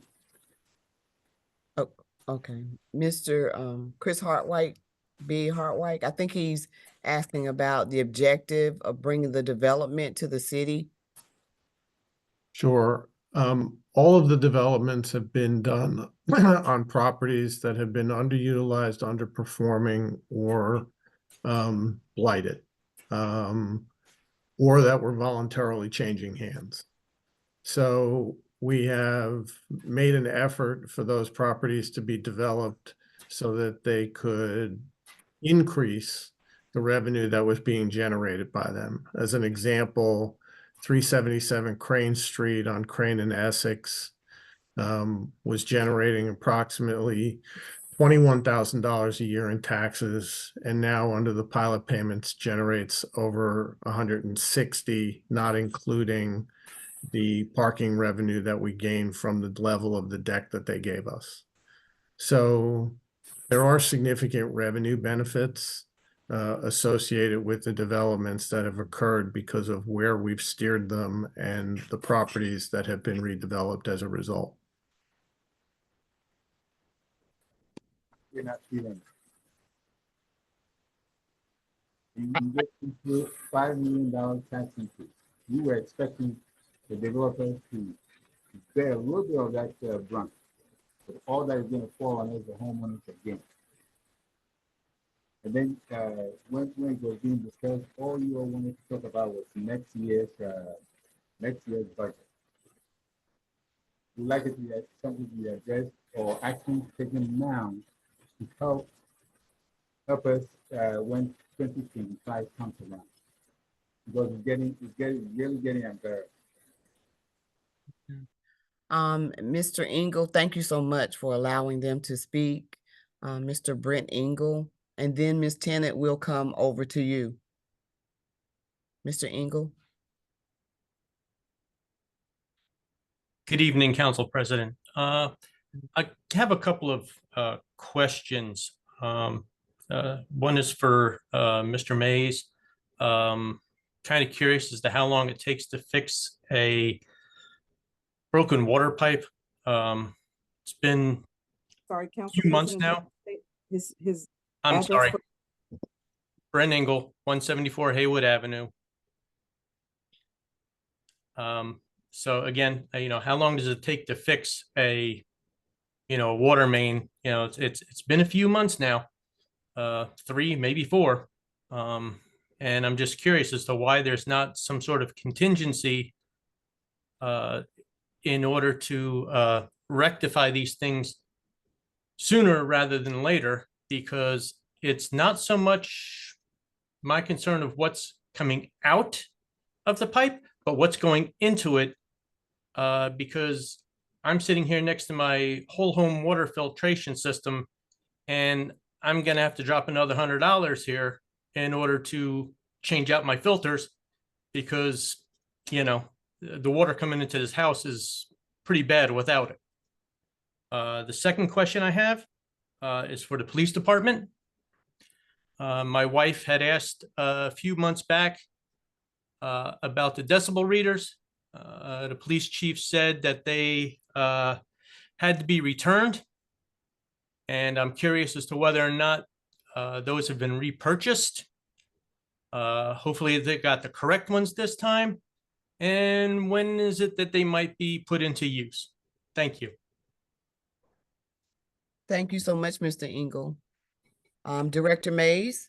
Actually, Council President, I'll take the water pipe issue. Can you give me the location of the water pipe that you're talking about, Mr. Engel? And I'll have somebody look at it tomorrow morning. Yeah, well, there's been people out here looking at it. It's right in front of my house, 174 Haywood Avenue. It's actually sort of to the left of my house. It's actually almost right in front of my neighbor's driveway. If you're looking at my house, it would be to the right of my house. Okay. Okay. All right. Thank you. And I'm going to give you my phone number. If you could text me your number, I'd appreciate it. Sure. 973-280-2587. Very well. Mr. Engel, there's already been a repair there already, right? That's the No, sir. There's been no repair there? No, sir. Okay.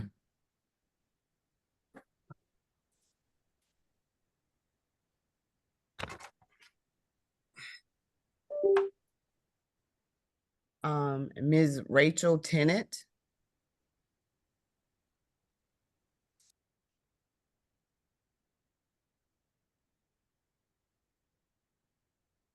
There you go. Hey, Rachel Tennant, 461 Waverly Place. Two ordinances, 350, the River Joint Meeting Committee. What is that about? And also 379, 2024, the agreement with Bergen County Co-op Services to, I guess, purchase certain things. What are those items? And also I wanted to mention, I did see a new street sweeper. How many did we get? It's much smaller than the old model, that's for sure. What else did I want? Also about noise. Understand that people think because they purchased their home, you know, they could do what they want to do, blast their music. But if you bought a brand new Porsche, there are laws. You might want to floor that baby, but you can't. You might want to just let loose, but you can't. Because we do have speed limits. So in life, there are rules, there are laws, and without laws, there's chaos. Okay? So yes, we purchase our homes to enjoy, but that does not mean we have the right to infringe on other people's peace. It doesn't give you the right. The only right you have is that you own the property. You can't blast your music 24/7 and disturb anyone's peace. You don't have the right to do that. There are rules and people need to abide by the rules. Like I said, if you had that brand new Porsche, you couldn't let loose because either the state troopers would get you and impound that baby. Also, I just want to make a statement. People have been saying I'm looking for a position, talk a lot because I want this. No, I'm happily retired. I'm not looking for anything. I just want a better orange. That's it. Thank you. Thank you, Ms. I'll speak really briefly to 350, 2024. And what I'll do is I'll pass the torch to Councilman Ross because the agenda was amended and Councilman Ross has been on this committee for, I think, maybe a year or two. And it was thought best between he and I that he continue on this committee. And we even spoke about him even talking to the residents to let them actually know what this committee does. So Councilman Ross. Yeah, thank you, Councilman and Councilwoman. Sorry, something's in my throat. Yes, I've been on the Second River Committee for a year now. We have quarterly meetings. Second River is what they call it, is a stream of water from the Passaic River that flows into the Newark Bay. The river flows through 7 municipalities.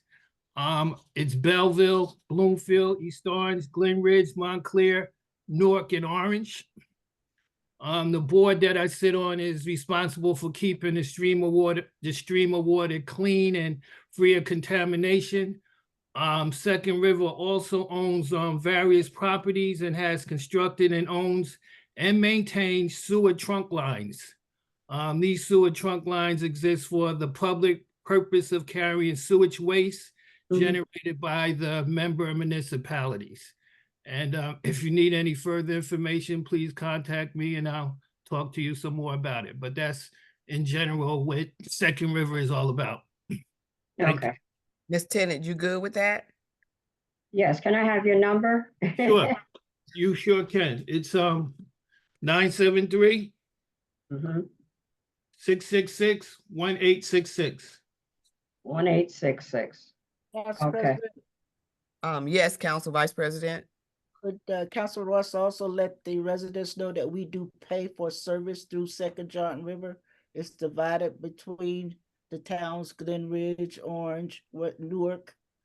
And I guess our CFO can tell them how much we pay each quarter. Right, CFO? CFO. Yes, ma'am, I sure can. Give me a minute. Quarterly bill. So you want to share that so they'll know that's where some of their money is going? Absolutely. Give me 1 minute. I'm logging into Edmonds. I'll get you that information. Okay. While we're waiting for that, Council President, Yes. the other two questions, we bought 2 street sweepers. They are a little bit smaller, but they fit the streets much better. And they're vacuum sweepers, not broom sweepers. So we expect that we'll have cleaner streets. And the co-op that we're joining is a general co-op that provides public entities with discounts on a number of things. One of the things we're looking to buy is a piece of technology that we have a grant for that's available through the co-op.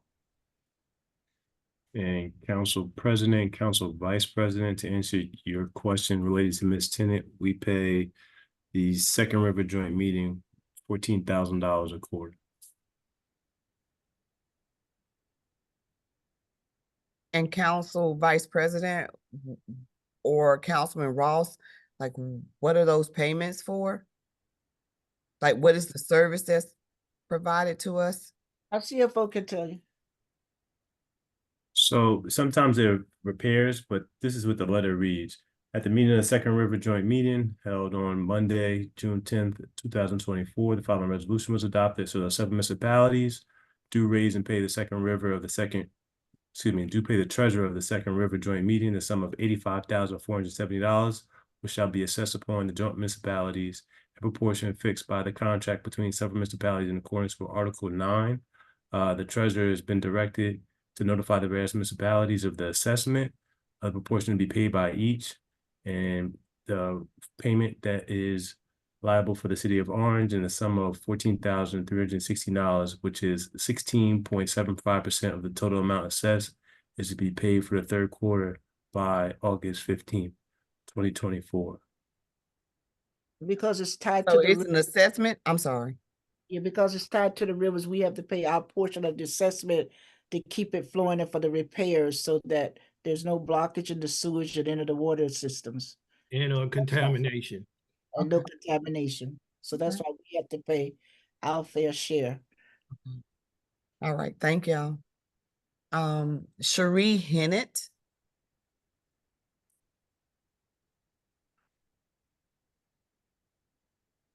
Cherie Hennett. Oops, I'm unmuted. I'm just trying to put my picture on. Okay, all right, thank you. Sorry for 1 second. Oh, no problem. Uh-oh. Okay, I'm getting there. All Hi, right. how you doing? Good, how are you? Good. I just had a few comments. So listen, I'm one of the people who taxes, to me, they went up high, but listening to the other young lady, the doctor, I'm State like, your I guess name and mine's. address for the record, sorry. Yes, thank you. Cherie Hennett, 780 East Clark Place, also known as 780 McLaughlin Place.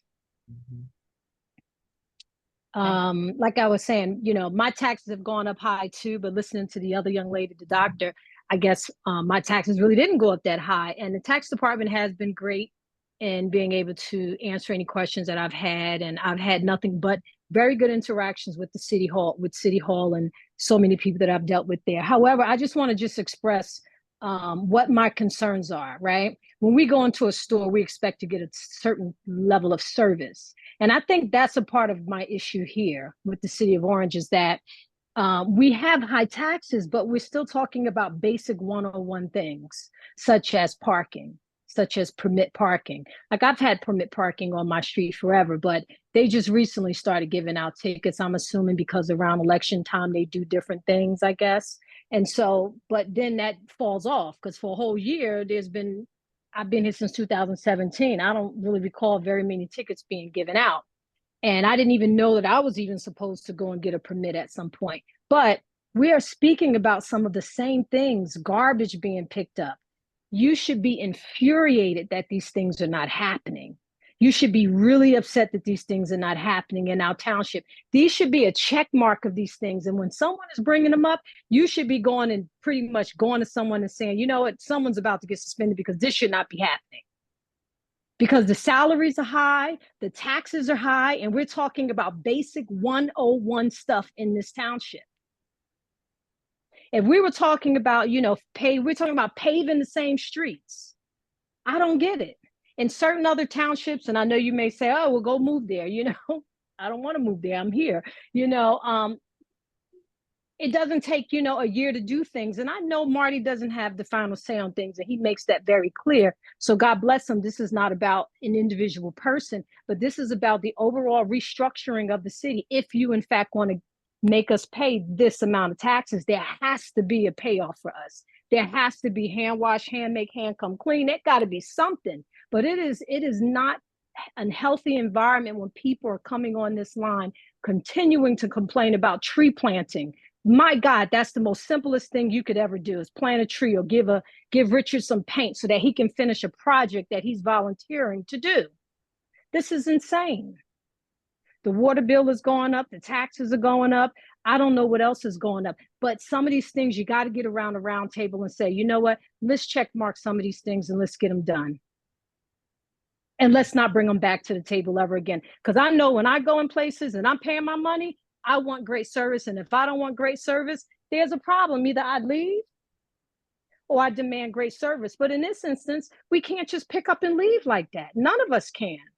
And a lot of us are invested in the township, and we're invested in what is going on here, which is why we're on this meeting. So I'm just asking you to please come around the table and figure out how we can never talk about garbage again, how we can never talk about paving again, how we can never talk about a lot of things again, tree planting and so forth and so on. And I know the mayor came on and he gave us a little eloquent speech about whatever he was talking about. But at the end of the day, if he has the final say, then he needs to really be on here talking.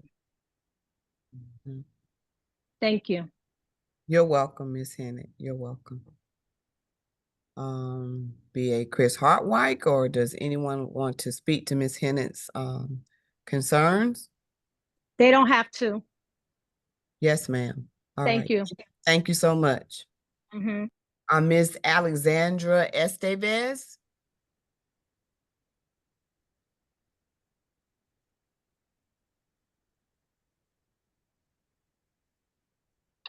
Good evening, everybody. Alexandra Estevez, 626 Lincoln Avenue. So I've been a citizen of Orange for 18 years. I come from New York City. I also do real estate in Orange. But for the past, I would say 2 years, unfortunately, we were kicked out of Orange because of high tax properties, and my concerns are for my tenants. So 626 Lincoln Avenue has 2 properties. She got knocked off. Let's see. Miss Carol Randolph.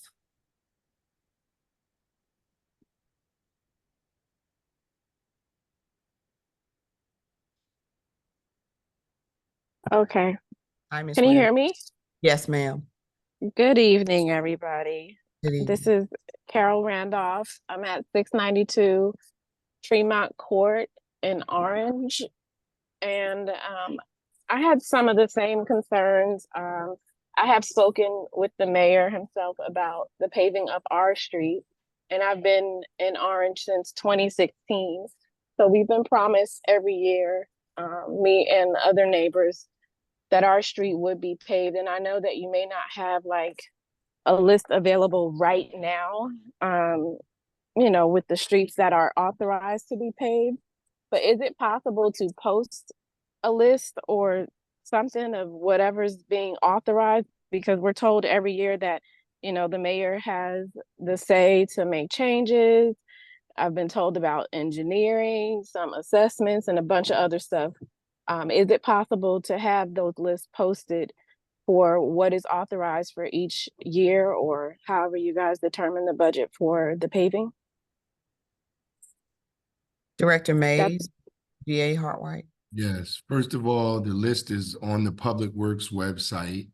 And then if you look, I know you probably don't have the agenda, Ms. Randolph. If you look tonight, there's a grant award of 2.5 million that the city just received. I believe Tremont Court is under that listing. So you should see something happen again. It's 2024. It's a year of paperwork. So hopefully next spring you should see something on your street. Okay. So could I just ask you to clarify that, because we're going to vote on the grant tonight, right? So after we vote on it, we still have to wait a year for her to see something on her street? Absolutely. Okay. Okay. So okay. All right. Okay. All right. Thank you. All right. Ms. Randolph, you have any other concerns? Mr. Pryor, Mr. Charles Pryor?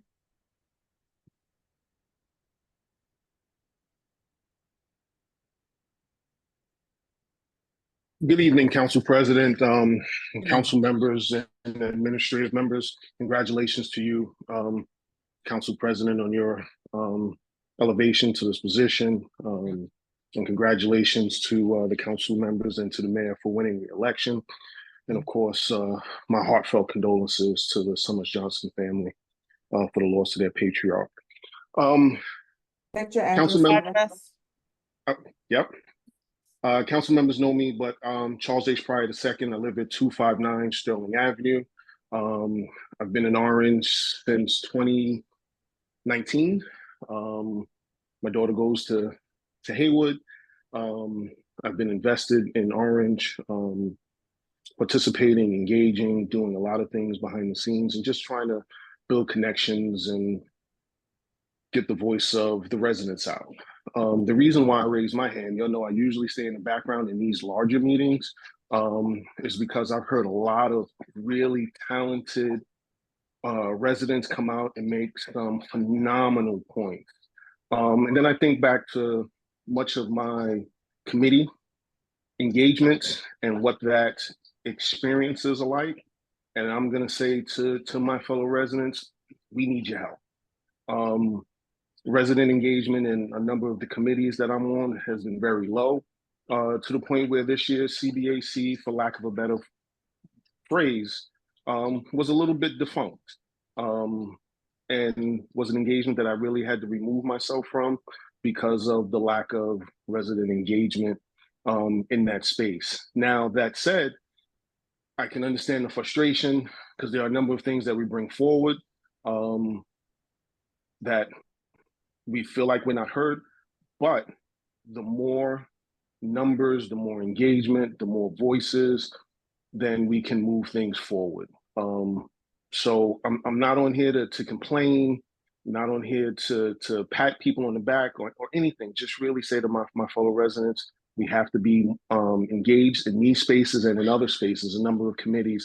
And I've heard a number of my residents and neighbors talk about other committees and boards that they're on, but there are a lot of open spaces on a lot of these committees, and I really hope to see some more folks engage and participate, because we do need change. My taxes have gone up 45% since I've been here, and I know some folks have talked about theirs doubling. And the real challenge is the return on investment for our tax dollars. I've had to have my mortgage modified so that, my little girl's 10 years old and 5 feet tall. Every 6 months, she gets a new wardrobe because she's growing that quickly. I can't keep up with that and keep up with my taxes. And I'm sure other people are feeling the pinch financially for whatever reasons that they have. So, as we continue to move through this, we need greater ROI, but we need more voices.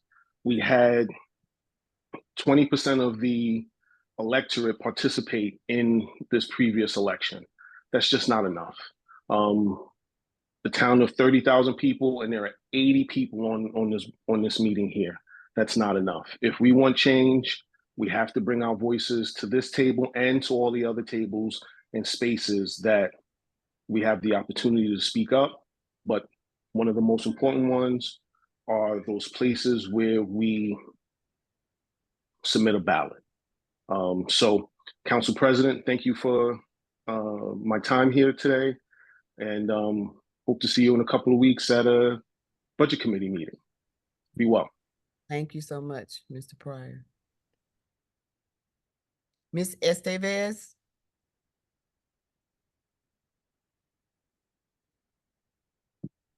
Thank you so much. I apologize.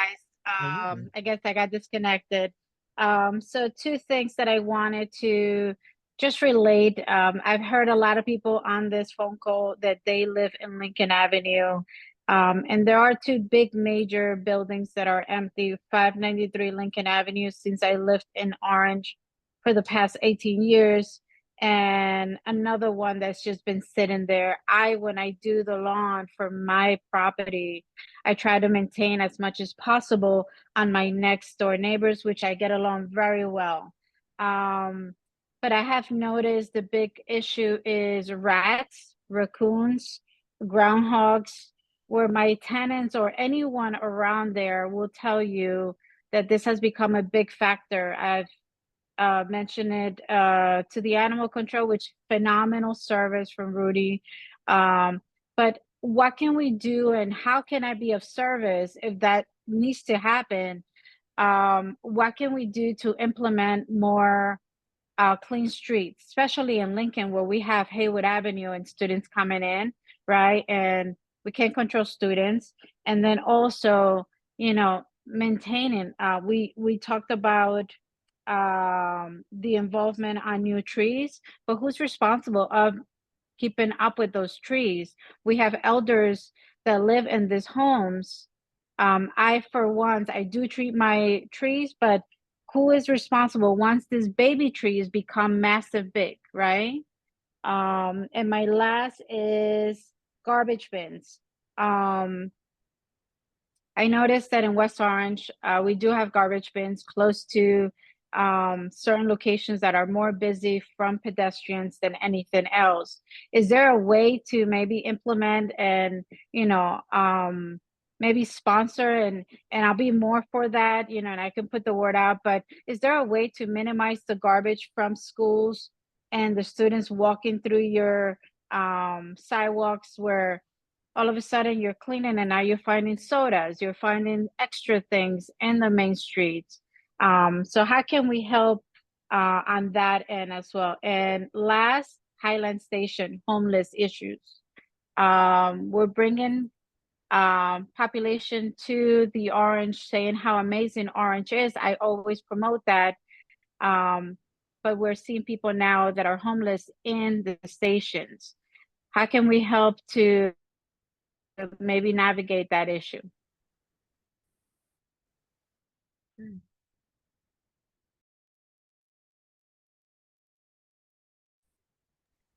Those are all your concerns, Ms. Estevez? Those are all your questions? Okay. Marty, Director Remays, I'm sorry, could you speak to the trees? And do we have an actual plan? And do we have like certain areas where the trees will go? So things like that with the trees that we're gonna receive. Basically, we just received the tree grant, leafing out grant from the state for $850,000. It's broken down to $400,000 for one action, $400 for another, and $50 for inventory. We are presently working on that process. There'll be more spoken about it in the next couple of weeks. Right now, we're trying to finalize all of the plans. We just met with the state about a week ago, me, myself, and the mayor, and we'll be rolling it out shortly. Okay, all right, thank you. BA Chris Hartwhite, I guess more garbage bins closer to schools. Not- Marty and I'll do an assessment, and I'll speak to the Board of Ed to join in that assessment so that we can take a look at what the current condition is and see what we can do about increasing the garbage receptacles. The other question had to do with the Groundhogs, raccoons, empty buildings. Right.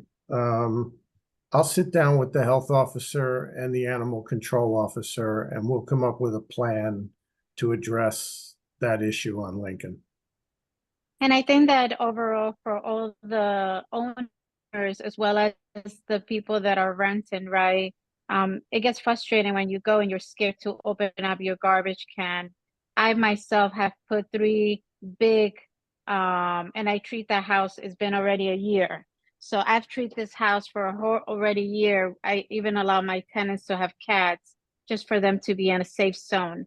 As a landlord, I feel that if my tenants are happy, my life is happy, right? So to me, it's important to not only find out about the garbage bins, but how can we help the community? That's an entire big block with 2 empty lots that are not getting addressed with cleaning, that are not getting addressed with lawn keeping. And they have trees that are like outgrown. They're so big, those trees. I myself took care of those trees, took care of the lawn, took care of the sidewalk that was a trip hazard. So I'm just trying to bring a point on how we could all be a community. Thank you, Ms. Estevez. BA Hartwhite, do you want to respond? I mean, say something No, else to that? Can I go to Ms. Perkins? I understand the concern. I'll address the lots and the other issues with the appropriate people in City Hall. Okay, thank you. Ms. Carol Perkins?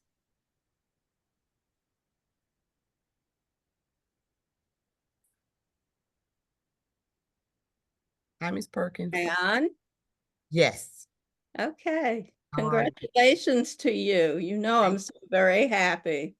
Thank you, ma'am. And to Jamie Summers, give her my love and, you know, my condolences. I got on this because I don't usually get on. You know, I'm in the background somewhere. But Mr. Pryor got on this evening, and both he and I have been working on committees for the last several years. So, Ms. Perkins, let me interrupt you. We need to get your address. Oh, it's 321 Carteret Terrace in Orange. All right. I've only lived here. I've only lived in Orange for 73 years. All right. Thank you. That's all. I've known Chris's family since I was probably knee high. Yep. You know, I worked for the county for 43 years, and Joe DiVincenzo used to say to us when we come, don't complain to me, give me solutions. Well, I've tried to give the city solutions for different things. We need to get this parking authority going. That's a thing that will bring in money and lower our taxes in this town. Also, recently, but I've been looking at this for a couple of years, the library. The library could go to an entity that could take it over and take that off of the city's plate, so that the city wouldn't have to pay or give any money to the library if a entity comes in and takes it over. We've been looking at that. I know California has it. California and some of the cities out there, they love it. They said their library is open 7 days a week with all new things. I also was getting ready to, and one day I guess I will get to it, read the monies that are out there that are funding it at now. But you have to give solutions in order to get things done, not just complain about things. Try to help your city get itself up and get moving and throw stuff out there so people will at least, I know it takes, I'm on a 5-year plan here. I throw things out there and I see if they get done in 5 years, because that's government. Government's slow. So I hope that people will get involved. You know, I was on the CBAC, took myself off of it also because people don't get involved. You've got to get involved and give your opinion and hope that somewhere somebody's listening so these things will start working. That's it. All right. Thank you, Ms. Perkins. You're welcome. Chris, I thought you were 25. I mean, B.A. Carwack, I thought you were 25. Madam Clerk. You ready? Yes. Okay. A motion to close citizen comments. Motion to close citizen comments, Ross. Second, Coley. Second. Motion by Council Member Ross, second by Council Member Coley. All in favor? Aye. Aye. Any opposed? Council comments? Councilwoman Hilbert. Thank you, Council President. You're I was welcome. just thinking out loud. I said, this is a long night. It is. It is. All right. So, where do I start? Before you thank begin, so President, just be mindful, in 10 minutes, we have to extend the meeting. Okay. Thank you, Madam Clerk. Okay. So good evening, council colleagues, administration, and residents. I'm going to try to get through this as soon as possible because I know we on the time schedule here. Okay. So first of all, I want to just give a couple of updates for the West Ward. The West Ward, we have a couple of concerns in the area, one of them being the parking, which was mentioned earlier. Another concern was on Reynolds Terrace. We've been having some traffic concerns in the pantry there with the Seventh-day Adventist Church. So just to let all the residents know, the church has agreed to start incorporating security. Security will be there to help mitigate the traffic issues. However, I would like to sit down and have another conversation with Director Mays and the business administrator on if we should also still consider that option on changing the parking rules in that area. The residents, I did notify them and give them an update. And we're just gonna, now that we're getting close to going back to regular sessions and regular meetings, you know, because summer's almost over, definitely gonna start preparing to have more frequent meetings with the residents just so that they know that we are working together on this issue. Another concern, and it's also something that I'm appealing to all of my council members, is the amount of construction that is happening. We have construction on Lincoln and Highland. We have construction on Scotland. So a lot of the residents in the West Ward are feeling it from all ends. And one of the concerns is over on Mountain View Avenue. I am asking that my council colleagues would consider doing a site visit with me so that you can see what's been going on at the site yourself, so you can hear from the homeowner themselves. Basically, what is happening is that their foundation is cracking from the construction. There is visible cracks in their driveway, there's visible cracks near their garage, and their fence has actually been cemented in place by the construction site. That's how close they are building on that homeowner's property line. I would like everyone to please be empathetic and considerate and think, if this was your property, how would you want the situation to be handled? So I would really love my council colleagues to consider doing a site visit with me on Friday. If you're interested, please text me so that we can notify the homeowner what time we'll be there. I visit them, I've spoken to them many of times, and the project is happening. We just want to make sure that there is an understanding and a written agreement that all damages will be covered once the construction site, once everything has been completed. It's really protecting the residents, and that is my main concern.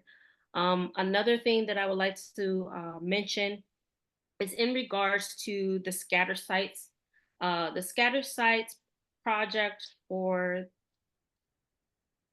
plan, the scatter sites plan, I do not agree with it. I've never agreed with it because I felt like it put some buildings on here that just changed hands.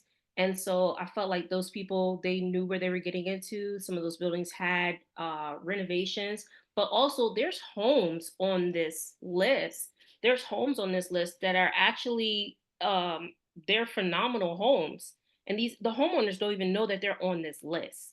And so I really do feel like there's outside forces picking and choosing which parts of Orange to change. Not to mention on page 11 of the Nishawayne plan or explanation, it said City of Plainfield. So I'm feeling like this is just a copy and paste approach to redevelopment in our area, where we need to have a design standard and we need to consider the current residents and the possible future of our city. Going beyond that, I also want to say something in regards to the water. I believe there was some letter that was sent out that residents could call the water department last week from certain hours to talk about their bills. Not everybody received that.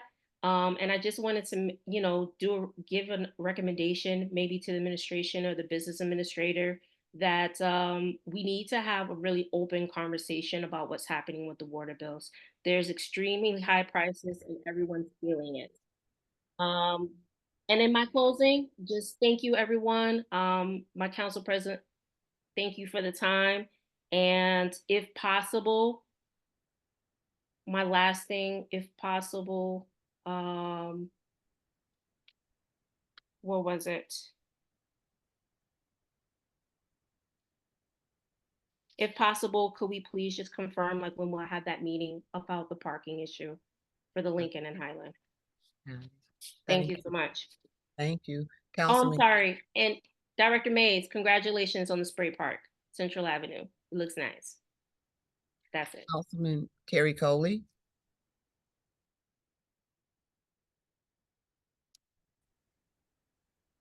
Thank you, Council President. I don't have a lot.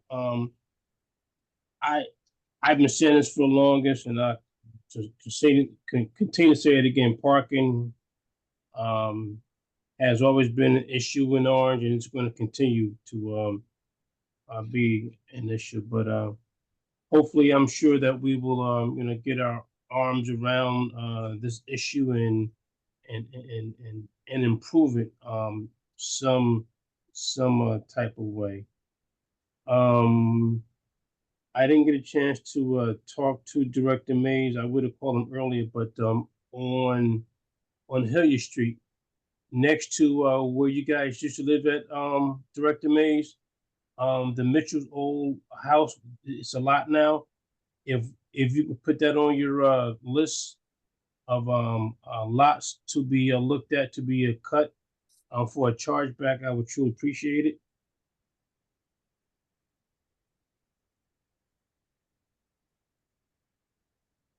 Are you there, Director Mays? He's there, Councilman Coley. Yes, Councilman Coley, I did write it. I heard you. Yes. Okay. I appreciate that. And there was something else, but I think I threw up my sticky by mistake with my other notes on it. But that's it, Council President. Thank you very much. Thank you. Thank you. Council Vice President Eason. Okay. Speaking of spray parks, Director Mays, what's happening at Ropes? Road Spray Park was finally completed. We got the last remaining piece, I say about a week ago. If you go there now, everything is completed. The spray park is done. Now we just need to bring electricity into the park and make a couple of minor changes. So we're about a week, maybe a week and a half away. So when you say it's done, is it working, the spray park? It works, yeah. Everything is operational, yes. So what is the electricity for? The electricity is just to bring electricity to the park, but everything is working. So has it been on? Are we having a grand It's opening? been on. I have videos of it working. It's just, we just need to finalize a couple of small things. And keeping in mind that we do have to still take out permits, and the the electrical inspector has to sign off on it, which has not happened yet. That's the reason why it's not open. Everything is functional. Are we gonna do an opening like we did at Central? I'm not sure yet what we're gonna do. We're gonna do something, but I mean, it's up to the mayor to make the final decision. So I'll we'll talk see. to him tomorrow because I want the same publicity that we Central got so that the people in the neighborhood will know that it's open. Okay. All right, so we'll work on a date, make that happen.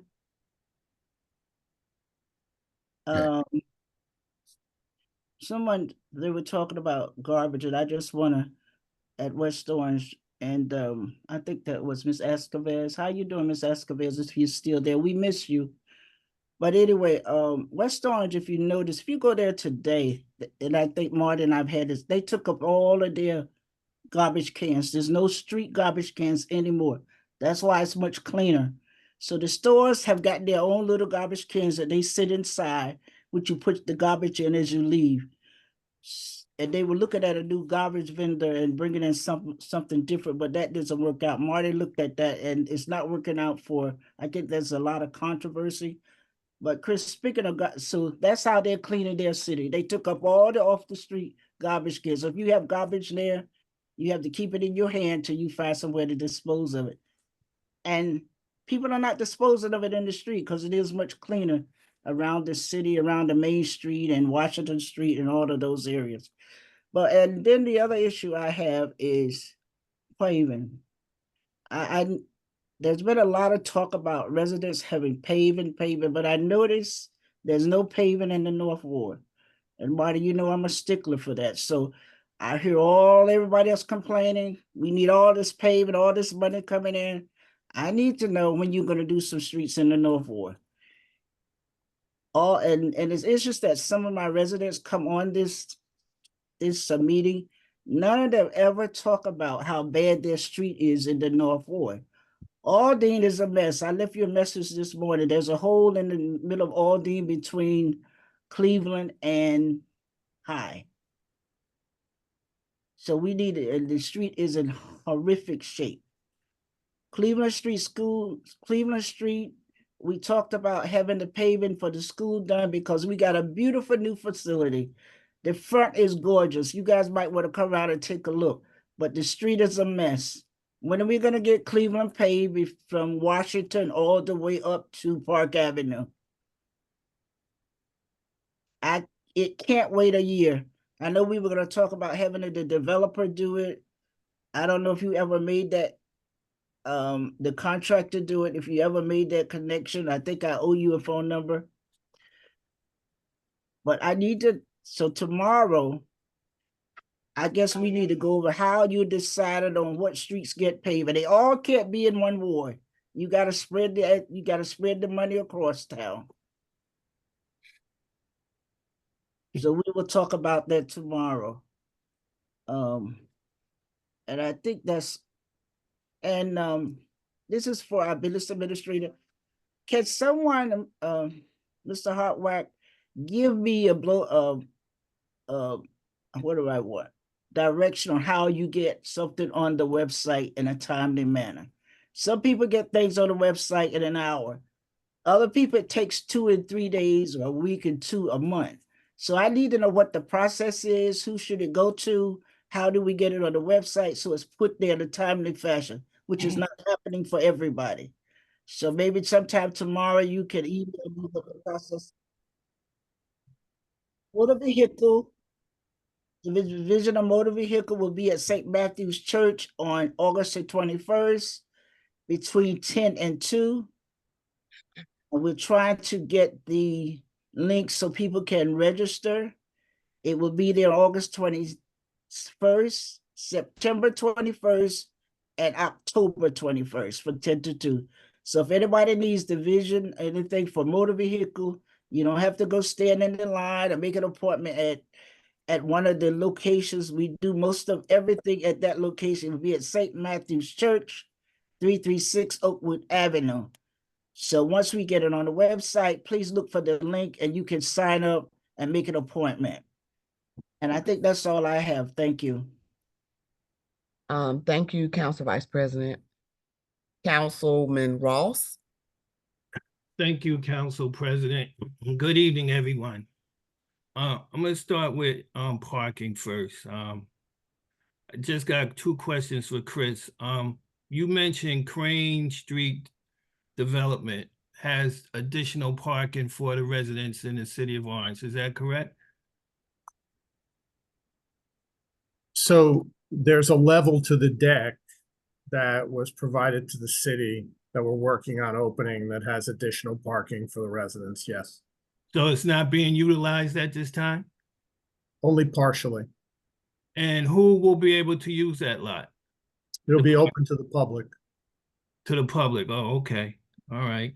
And you also mentioned a lottery for Lincoln Avenue for peak development.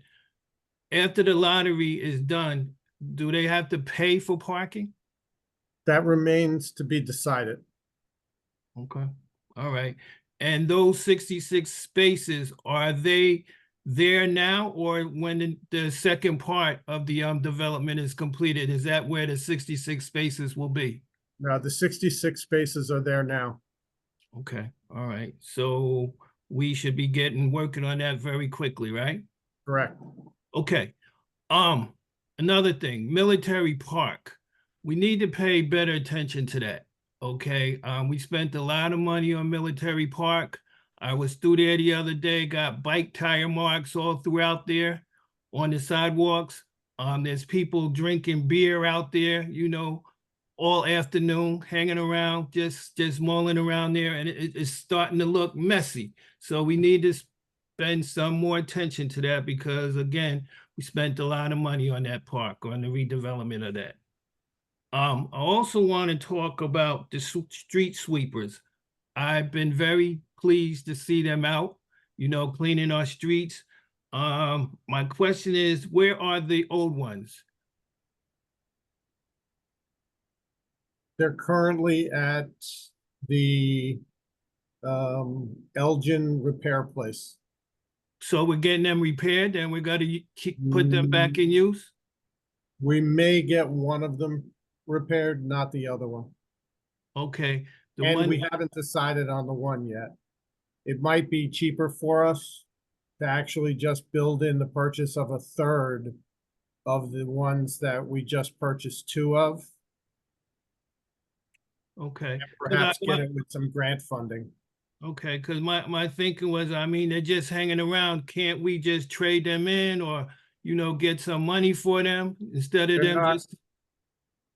You're talking about $160,000 to get them repaired. Okay. But can we turn them in and get some money for them? We've had that discussion. However, the company doesn't really think that they're worth much. Parts? Nobody needs the parts or anything like that? I haven't had the discussion directly, so I'll follow up with Marty and Ray. Okay. All right. And going back to Ropes Park, I see that you said the spray park is going to be opened up very quickly. I had some calls about the basketball court, which looks very pretty, very lovely on Marty, but there's been some complaints that the fencing is too short. You know, balls are going over that fence, causing, you know, could cause accidents and people running out into the street to get the basketballs. So I think there should be a net to higher the fence or to make the fence higher, you know, so it doesn't cause any issues or any accidents. Can we do that? Yes, Councilman Ross, that's in the works. All right, Marty. 6-foot extension, waiting to get the numbers on it, and we're going to make it happen. Great, great. And one more issue that I have, deer is inundating the South Ward here, well, where I live anyway. I think they even had babies born in my backyard. Every day they're here, okay? I see them all over the place. My concern, and I don't know if Reggie from the county is on, but can we, you know, dart these guys or do some birth control? Because you know, it's getting worse and worse and worse and worse. You know, this happens every year, and now you're seeing more and more and more of these deers all over the place. And you know, they're eating up all the flowers and plants and hostages around here, and it's not a good thing. And it should be something that we can do to get rid of these deer. You know, I mean, they look good, but they're a pain in the ass. They're a pain in the ass, and I wish we could get rid of them some kind of way. My last thing is my heart is bleeding for my friend James Summers. Again, my sincere condolences to Councilwoman Summers Johnson and her family. I know Mr. Summers for over 20 years. We worked together in the parks and more closely the 6 to 9 program. He loved his family, he loved the city of Orange, and he loved our parks and recreation program. He took pride in the kids, whether it was on or off the courts. The kids loved him and respected him to the utmost. He will be truly missed in the community, but not forgotten. We love you, Mr. Summers, and God bless you and your family. And I'm done, Council President. Thank you, Councilman Ross. Councilman Weldon Montague III. Good evening, everyone. Good evening. So, within the last 2 months, you know, our council and our city took a big hit. First, it was the mayor's father that passed. I think that was in May. My father passed in June. And now the great James Summers, in which if you're from Orange and you participated in sports, he's a legend. He was everybody's father here. You know, I knew him before I even met Councilwoman Summers. He's been a staple in our community, and he's going to be missed. I have a question for BA. Good evening. Good evening. The work that I see being done over on Main Street, is that a result of the leak that was going on? I see the struggle group out there. Is that what are they? Yeah, it's a leaky valve. It's a leaky valve? And the valve needed to be replaced. It was replaced previously when the issue first came up in May, but needs to be replaced again. I appreciate that. Thank you. I was watching them. And, you know, I heard Kerry Coley say this hundreds of times. I think we get ready to get legislation. Anytime PSE&G, the Saga Group, can they start leaving our streets after they dig and do construction? Can they leave our streets the way they you know, they got to repair the streets after they work. So aren't we getting legislation to make sure when they come do work in our community that they're going to leave the streets the same way before they came in? So I hope we make an adjustment with that. Okay. Also, BA, when are we going to enact the parking authority? A memo's going to the council from the law department to explain the next steps. Okay. So I think we approved it last year, 2023. Yeah, I think the next steps have to do with appointments. With appointments. All right. We're looking forward to that. We're looking forward to that income coming in. And yes, then we've already repaired all of the meters, installed new meters, installed pay stations in the parking lots. We're going to move some meters from the parking lots over to Glenwood Avenue. Okay. And, you know, I think we're going in the right direction. I really appreciate all the input from the citizens, because if it isn't for you explaining what our issues are, you know, we're nothing. I'm listening to, you know, your cry. We all taxpayers in the city of Orange. I definitely, you know, I guess mine is going up as well. So, you know, we're going to work harder to make Orange a better place to live, a better place to raise your kids. And we're going to work hard to make that happen. So thank you. And good night, everyone. Thank you, Councilman Montague. I'll be very, very, very brief. I received a text. It was last night or night before last, and with all the rain that's going on, that Reynolds Terrace had flooded. And I received pictures about the flooding, and I don't think this is the first time that it started. It flooded, I don't think. So Director Mays or BA Hartwhite, like, is there anything that we're going to do to see what we need to do to alleviate that problem? I think some people were actually evacuated out of the buildings the other night because of the rain. And I'm sitting in the council chambers and it sounds like it's raining a lot tonight. So I wanted to ask about the flooding and the flooding in the valley as well, because you know it constantly floods down there. So that's my first question or concern. To Councilman Montague, looked in the code and I spoke to the DPW department about this and the administration about this some time ago, that whenever you open up a street and you're supposed to pay for a permit. So even if PSC&G or any utility company opens up a street, they're supposed to come back and pay us for opening up the street, even if it was an emergent matter. And I think that we've received money for them paying for the permits. I think I got like a spreadsheet where that happened before, and Director Mays, you can expound on that.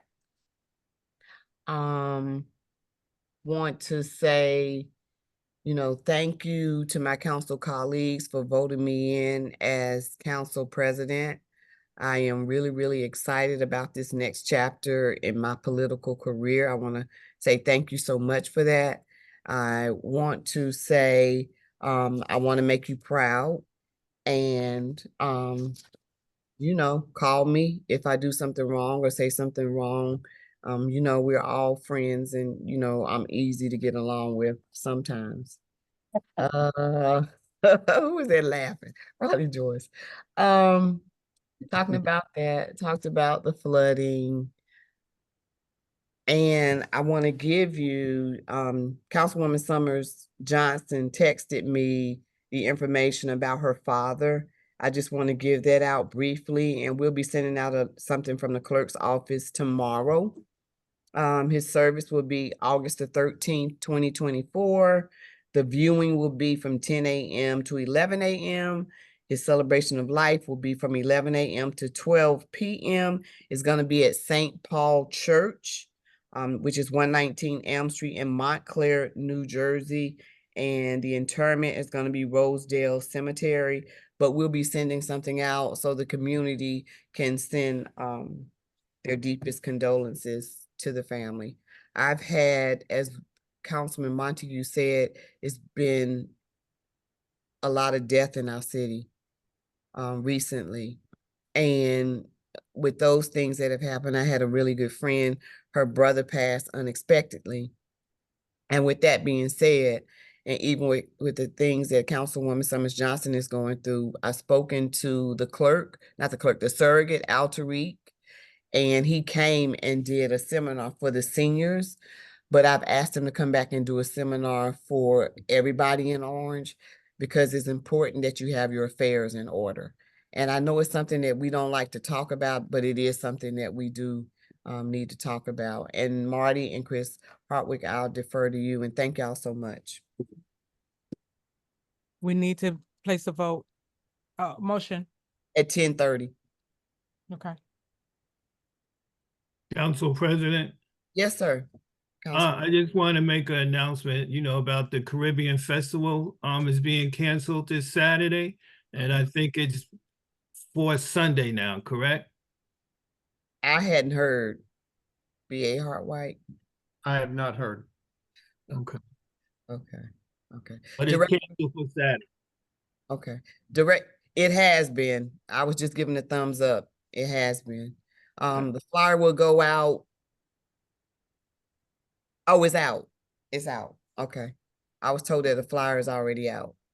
Of the cancellation and the new date when it will occur? Of the cancellation and new date? Is that flyer out, the postponement flyer? The flyer saying it's been postponed? Yes, that's Yeah, out. he I got saw it today and it'll go out. It's Yeah. already. Yeah. It's out. It's already out. So Director Mays, can you speak to PSE&G and opening up the streets, even if it's on an emergent matter, and if we received any money because of that? Or BA Chris Hartwhite? Thank you. Yes, you're right. We do have a road opening permit in Public Works. And for every time the road is opening, there is a fee which is charged. We need to look at possibly how making that process a lot better, making it a lot smoother, and monitoring when these people close the road. So it's something we'll be looking at going forward, and we hope to adopt something that makes it a little bit stronger. All right. Thank you so much, Director Mays. I don't have anything else. Madam Clerk?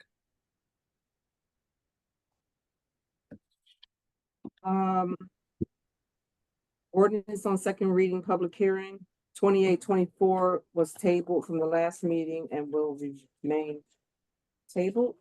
Yes.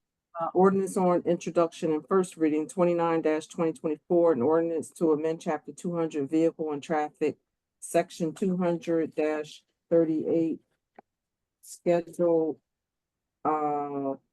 7, one-way street of the city of Orange Township Code. Is there a motion to adopt on first? Motion. Second? Second, Ross. Motion by Councilmember Montague III, second by Councilmember Ross on the motion. Seeing none, roll call. Councilmember Coley, Yes. Councilmember Eason, Yes. Councilmember Hilbert, Yes. Councilmember Montague III, Yes. Councilmember Ross, Yes. Councilmember Summers Johnson, Absent. Absent. absent. And Council President Wooten. Yes. That's 6 yeas, 1 absent.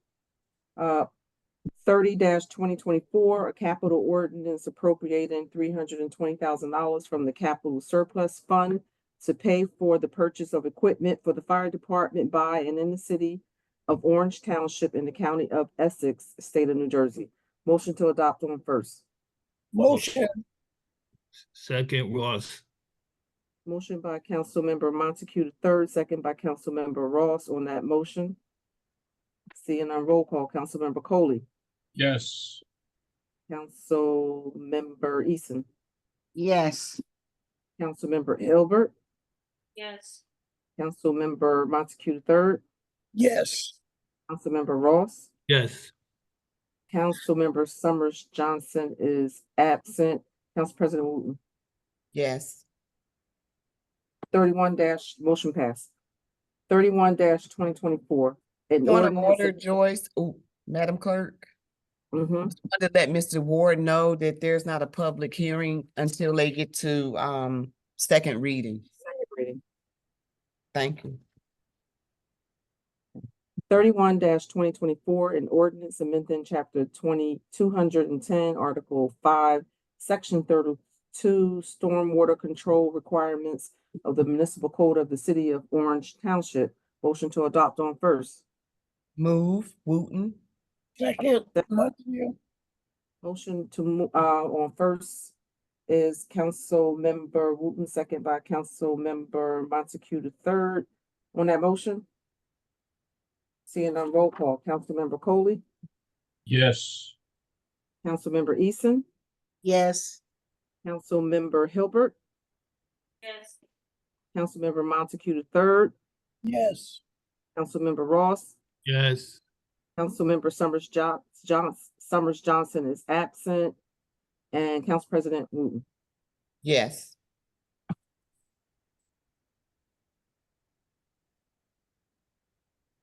(32-20) motion passed.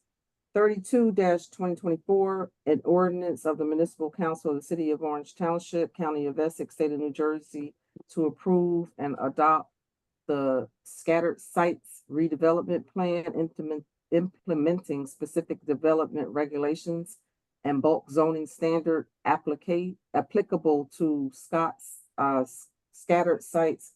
I need to put my glasses on.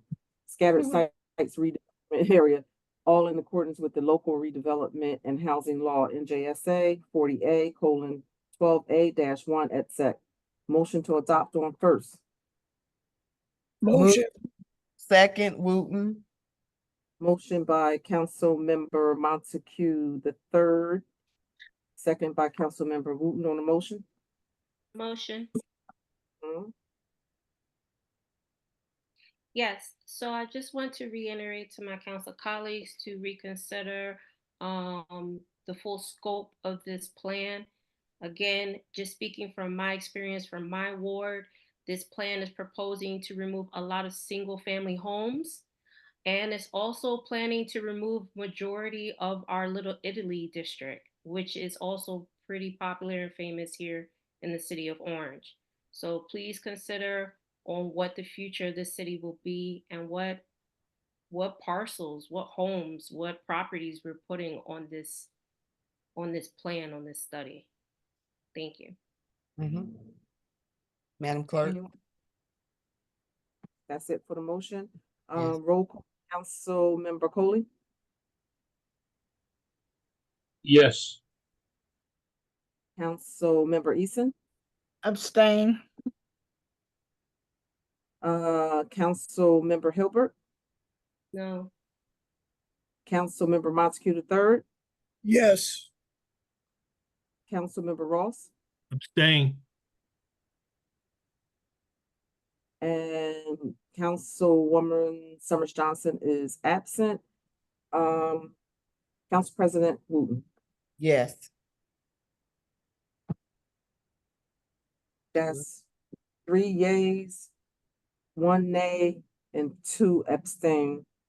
I believe the motion did not pass. Law Department, am I correct with that? That is correct.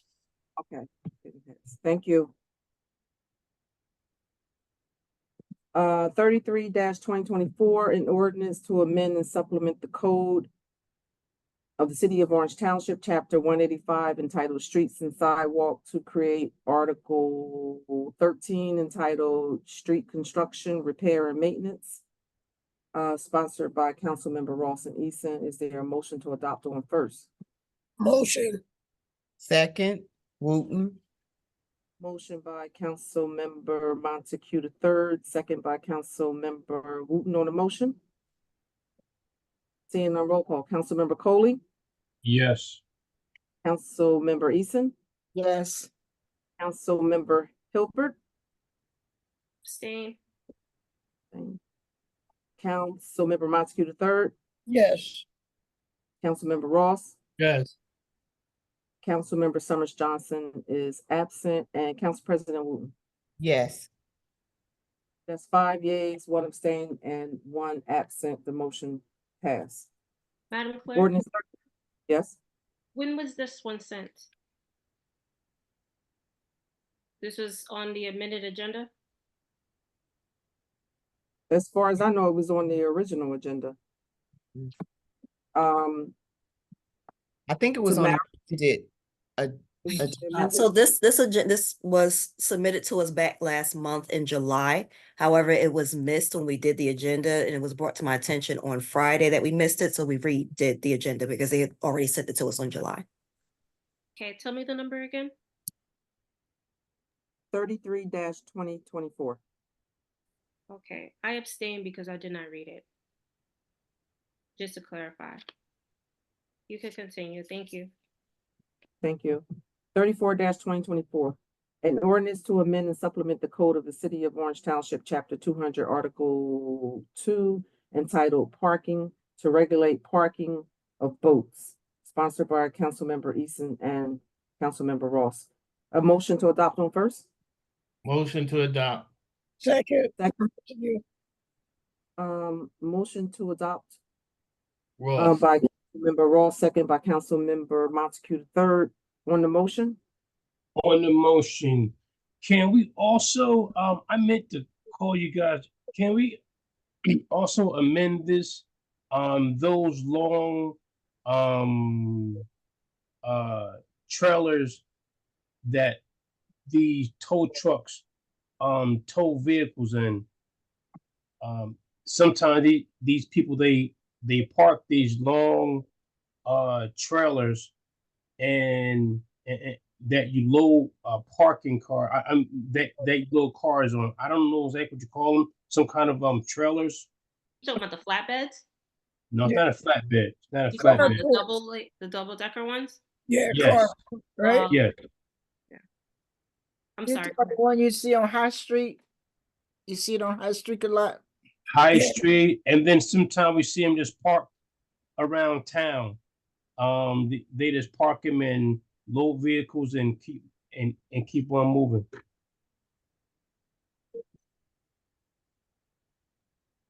If we can, I don't know exactly what you call them, some kind of trailers. Well, don't we have one that says no parking of 18-wheelers on the street? Point of order. Yes. Madam Clerk, it's 10:30. I'm trying to wait for y'all to finish this vote so I can extend the meeting. Got it. Don't we have one for tractor trailers already? Yeah, but this not tractor trailer. It's not a Saying, tractor but trailer, like a can we regular amend? pickup can pull it. Should we amend that one under the tractor trailer one? Amend that one to add those to it? I guess we could. I guess we can have the law department look at it and have them So I make a think that decision. a lot of them have 18 wheels too, don't they? No, these not 18 wheels. These are No, I mean, but the amount of wheels that they have on the street. Isn't it 18 for those same ones you're talking about? But it's not just wheels, sorry, I was about to call you Council President, No. Councilman Wooten.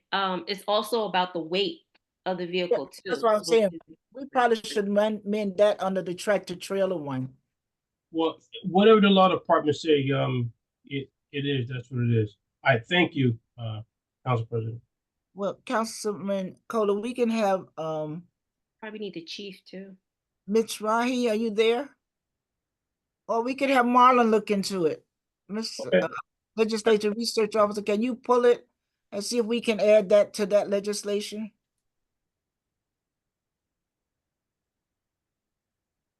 Legislator Towns, are you there?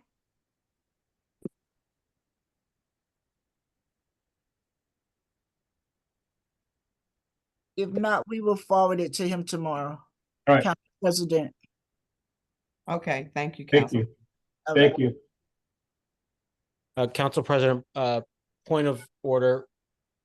Ordinance 32, 2024, the scattered sites redevelopment plan. Could I just confirm the vote count on that again with the clerk?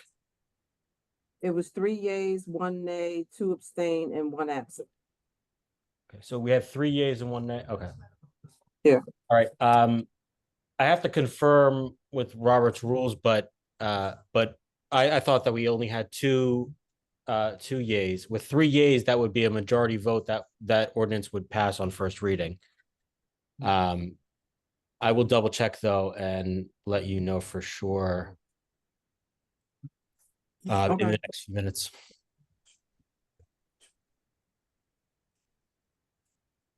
Okay, that's fine. Are we finished with the discussion for 34, 2024? Because I would like to take a roll call and extend the meeting. Yes, thank you, Madam Clerk. Yeah, thank you. I'm done. Thank you, Madam Clerk. Roll call. Councilmember Coley, Yes. Councilmember Eason, Yes. Councilmember Hilbert, Yes. Councilmember Montague III, Yes. Councilmember Ross, Yes. Councilmember Summers Johnson is absent, and Council President Wooten. Yes. Motion passed. All the final readings will be on September 3rd, 2024. Is there a motion to extend the meeting? Motion to extend the meeting. Second. I believe that was a motion to extend the meeting by Councilmember Montague III, second by Councilmember Wooten.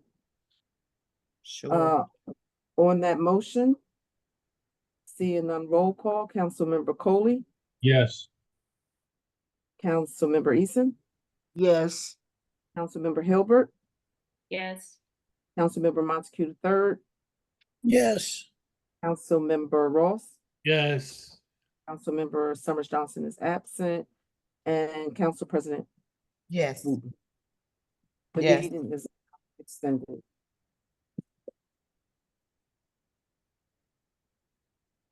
So consent agenda, all items listed with an asterisk are considered to be routine by the city council and will be enacted by one motion. There will be no separate discussion of these items unless the council member so requests, in which event the item will be removed from the general order of business and considered in its normal sequence of the agenda.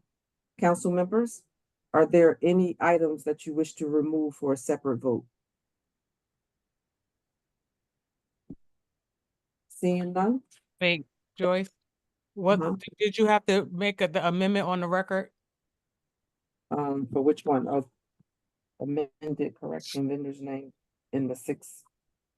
I'll just state it here. So I think there was one amendment, 374/2024. The resolution was amended, the vendor name in the six whereas paragraph, I guess was incorrect. And it was amended and resent out.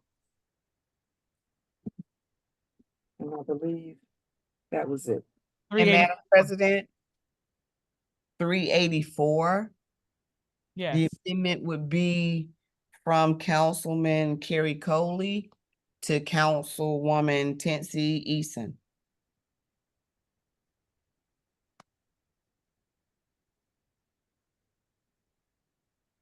So 384-2024, well, we're gonna pull that off then. So we can make that amendment on the record. Okay. Yeah, I'll just take that one off. Okay. So the consent agenda, I'm sorry, are there any other items, council members, before I move on? No. The consent agenda consists of 350, 351, 352, 353, 354, 355, 356, 357, 358, 359, 360, 361, 362, 363, 364, 365, 366, 367, 368, 369, 370, 371, 372, 373, and 374 as amended, 375, 376, 377, 378, 379, 380, 381, 382, and 383. Is there a motion to adopt the consent agenda? Motion to adopt the consent agenda. Second, Coley. Motion by Councilmember Montague III, second by Councilmember Coley on that motion. Seeing none, roll call. Councilmember Coley. Yes. Councilmember Eason. Yes. Councilmember Hilbert. Yes. Councilmember Montague III. Yes. Councilmember Ross. Yes. Councilmember Summers Johnson is absent. Council President Eason. Wooten. I'm sorry. Gosh. Councilmember. Yeah. So the consent is 6 yeas, 1 absent. The consent agenda passed. Resolution 384-2024, a resolution appointing council member Tensie Eason as a member of the planning board of the city of Orange Township. Is there a motion as amended? This resolution was amended as stated previously. Is there a motion? Motion, Coley. Second, Montague. Motion to adopt by Councilmember Coley, second by Councilmember Montague III. On that motion? Seeing none, roll call. Councilmember Coley, Yes. Councilmember Hilbert, Eason. oh, you know what? They got the roll call wrong on here. Councilmember Eason, Yes. Councilmember Hilbert, Yes. Councilmember Montague the third, Yes. Councilmember Ross, Yes. Councilmember Summers Johnson is absent, and Council President Wooten. Yes. The motion passed.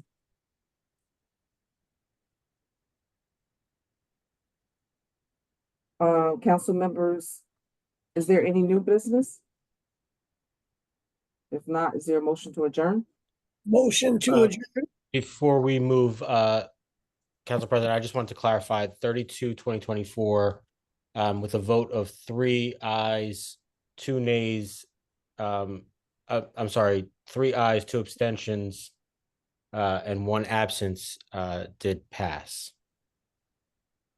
on first reading.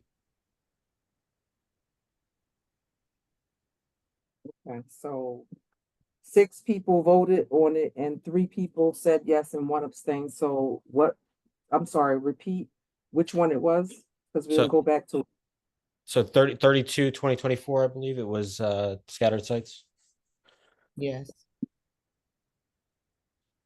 Okay, so We have 3 three- yea, There were Three 3 affirmative. yeses, 1 no, and 2 abstentions. Correct. right. 3 yeas, it was 6 people who voted, 3 said yes, 1 said no, and 2 abstained. Right. And so you're saying this passed? It has passed, yes. Okay, so I'm gonna state for the record that according to the law department, I previously stated that this not pass, but it did pass. So we're gonna make sure we make the note, 32/2024 passed. Okay. And so second reading on that would be September 3rd.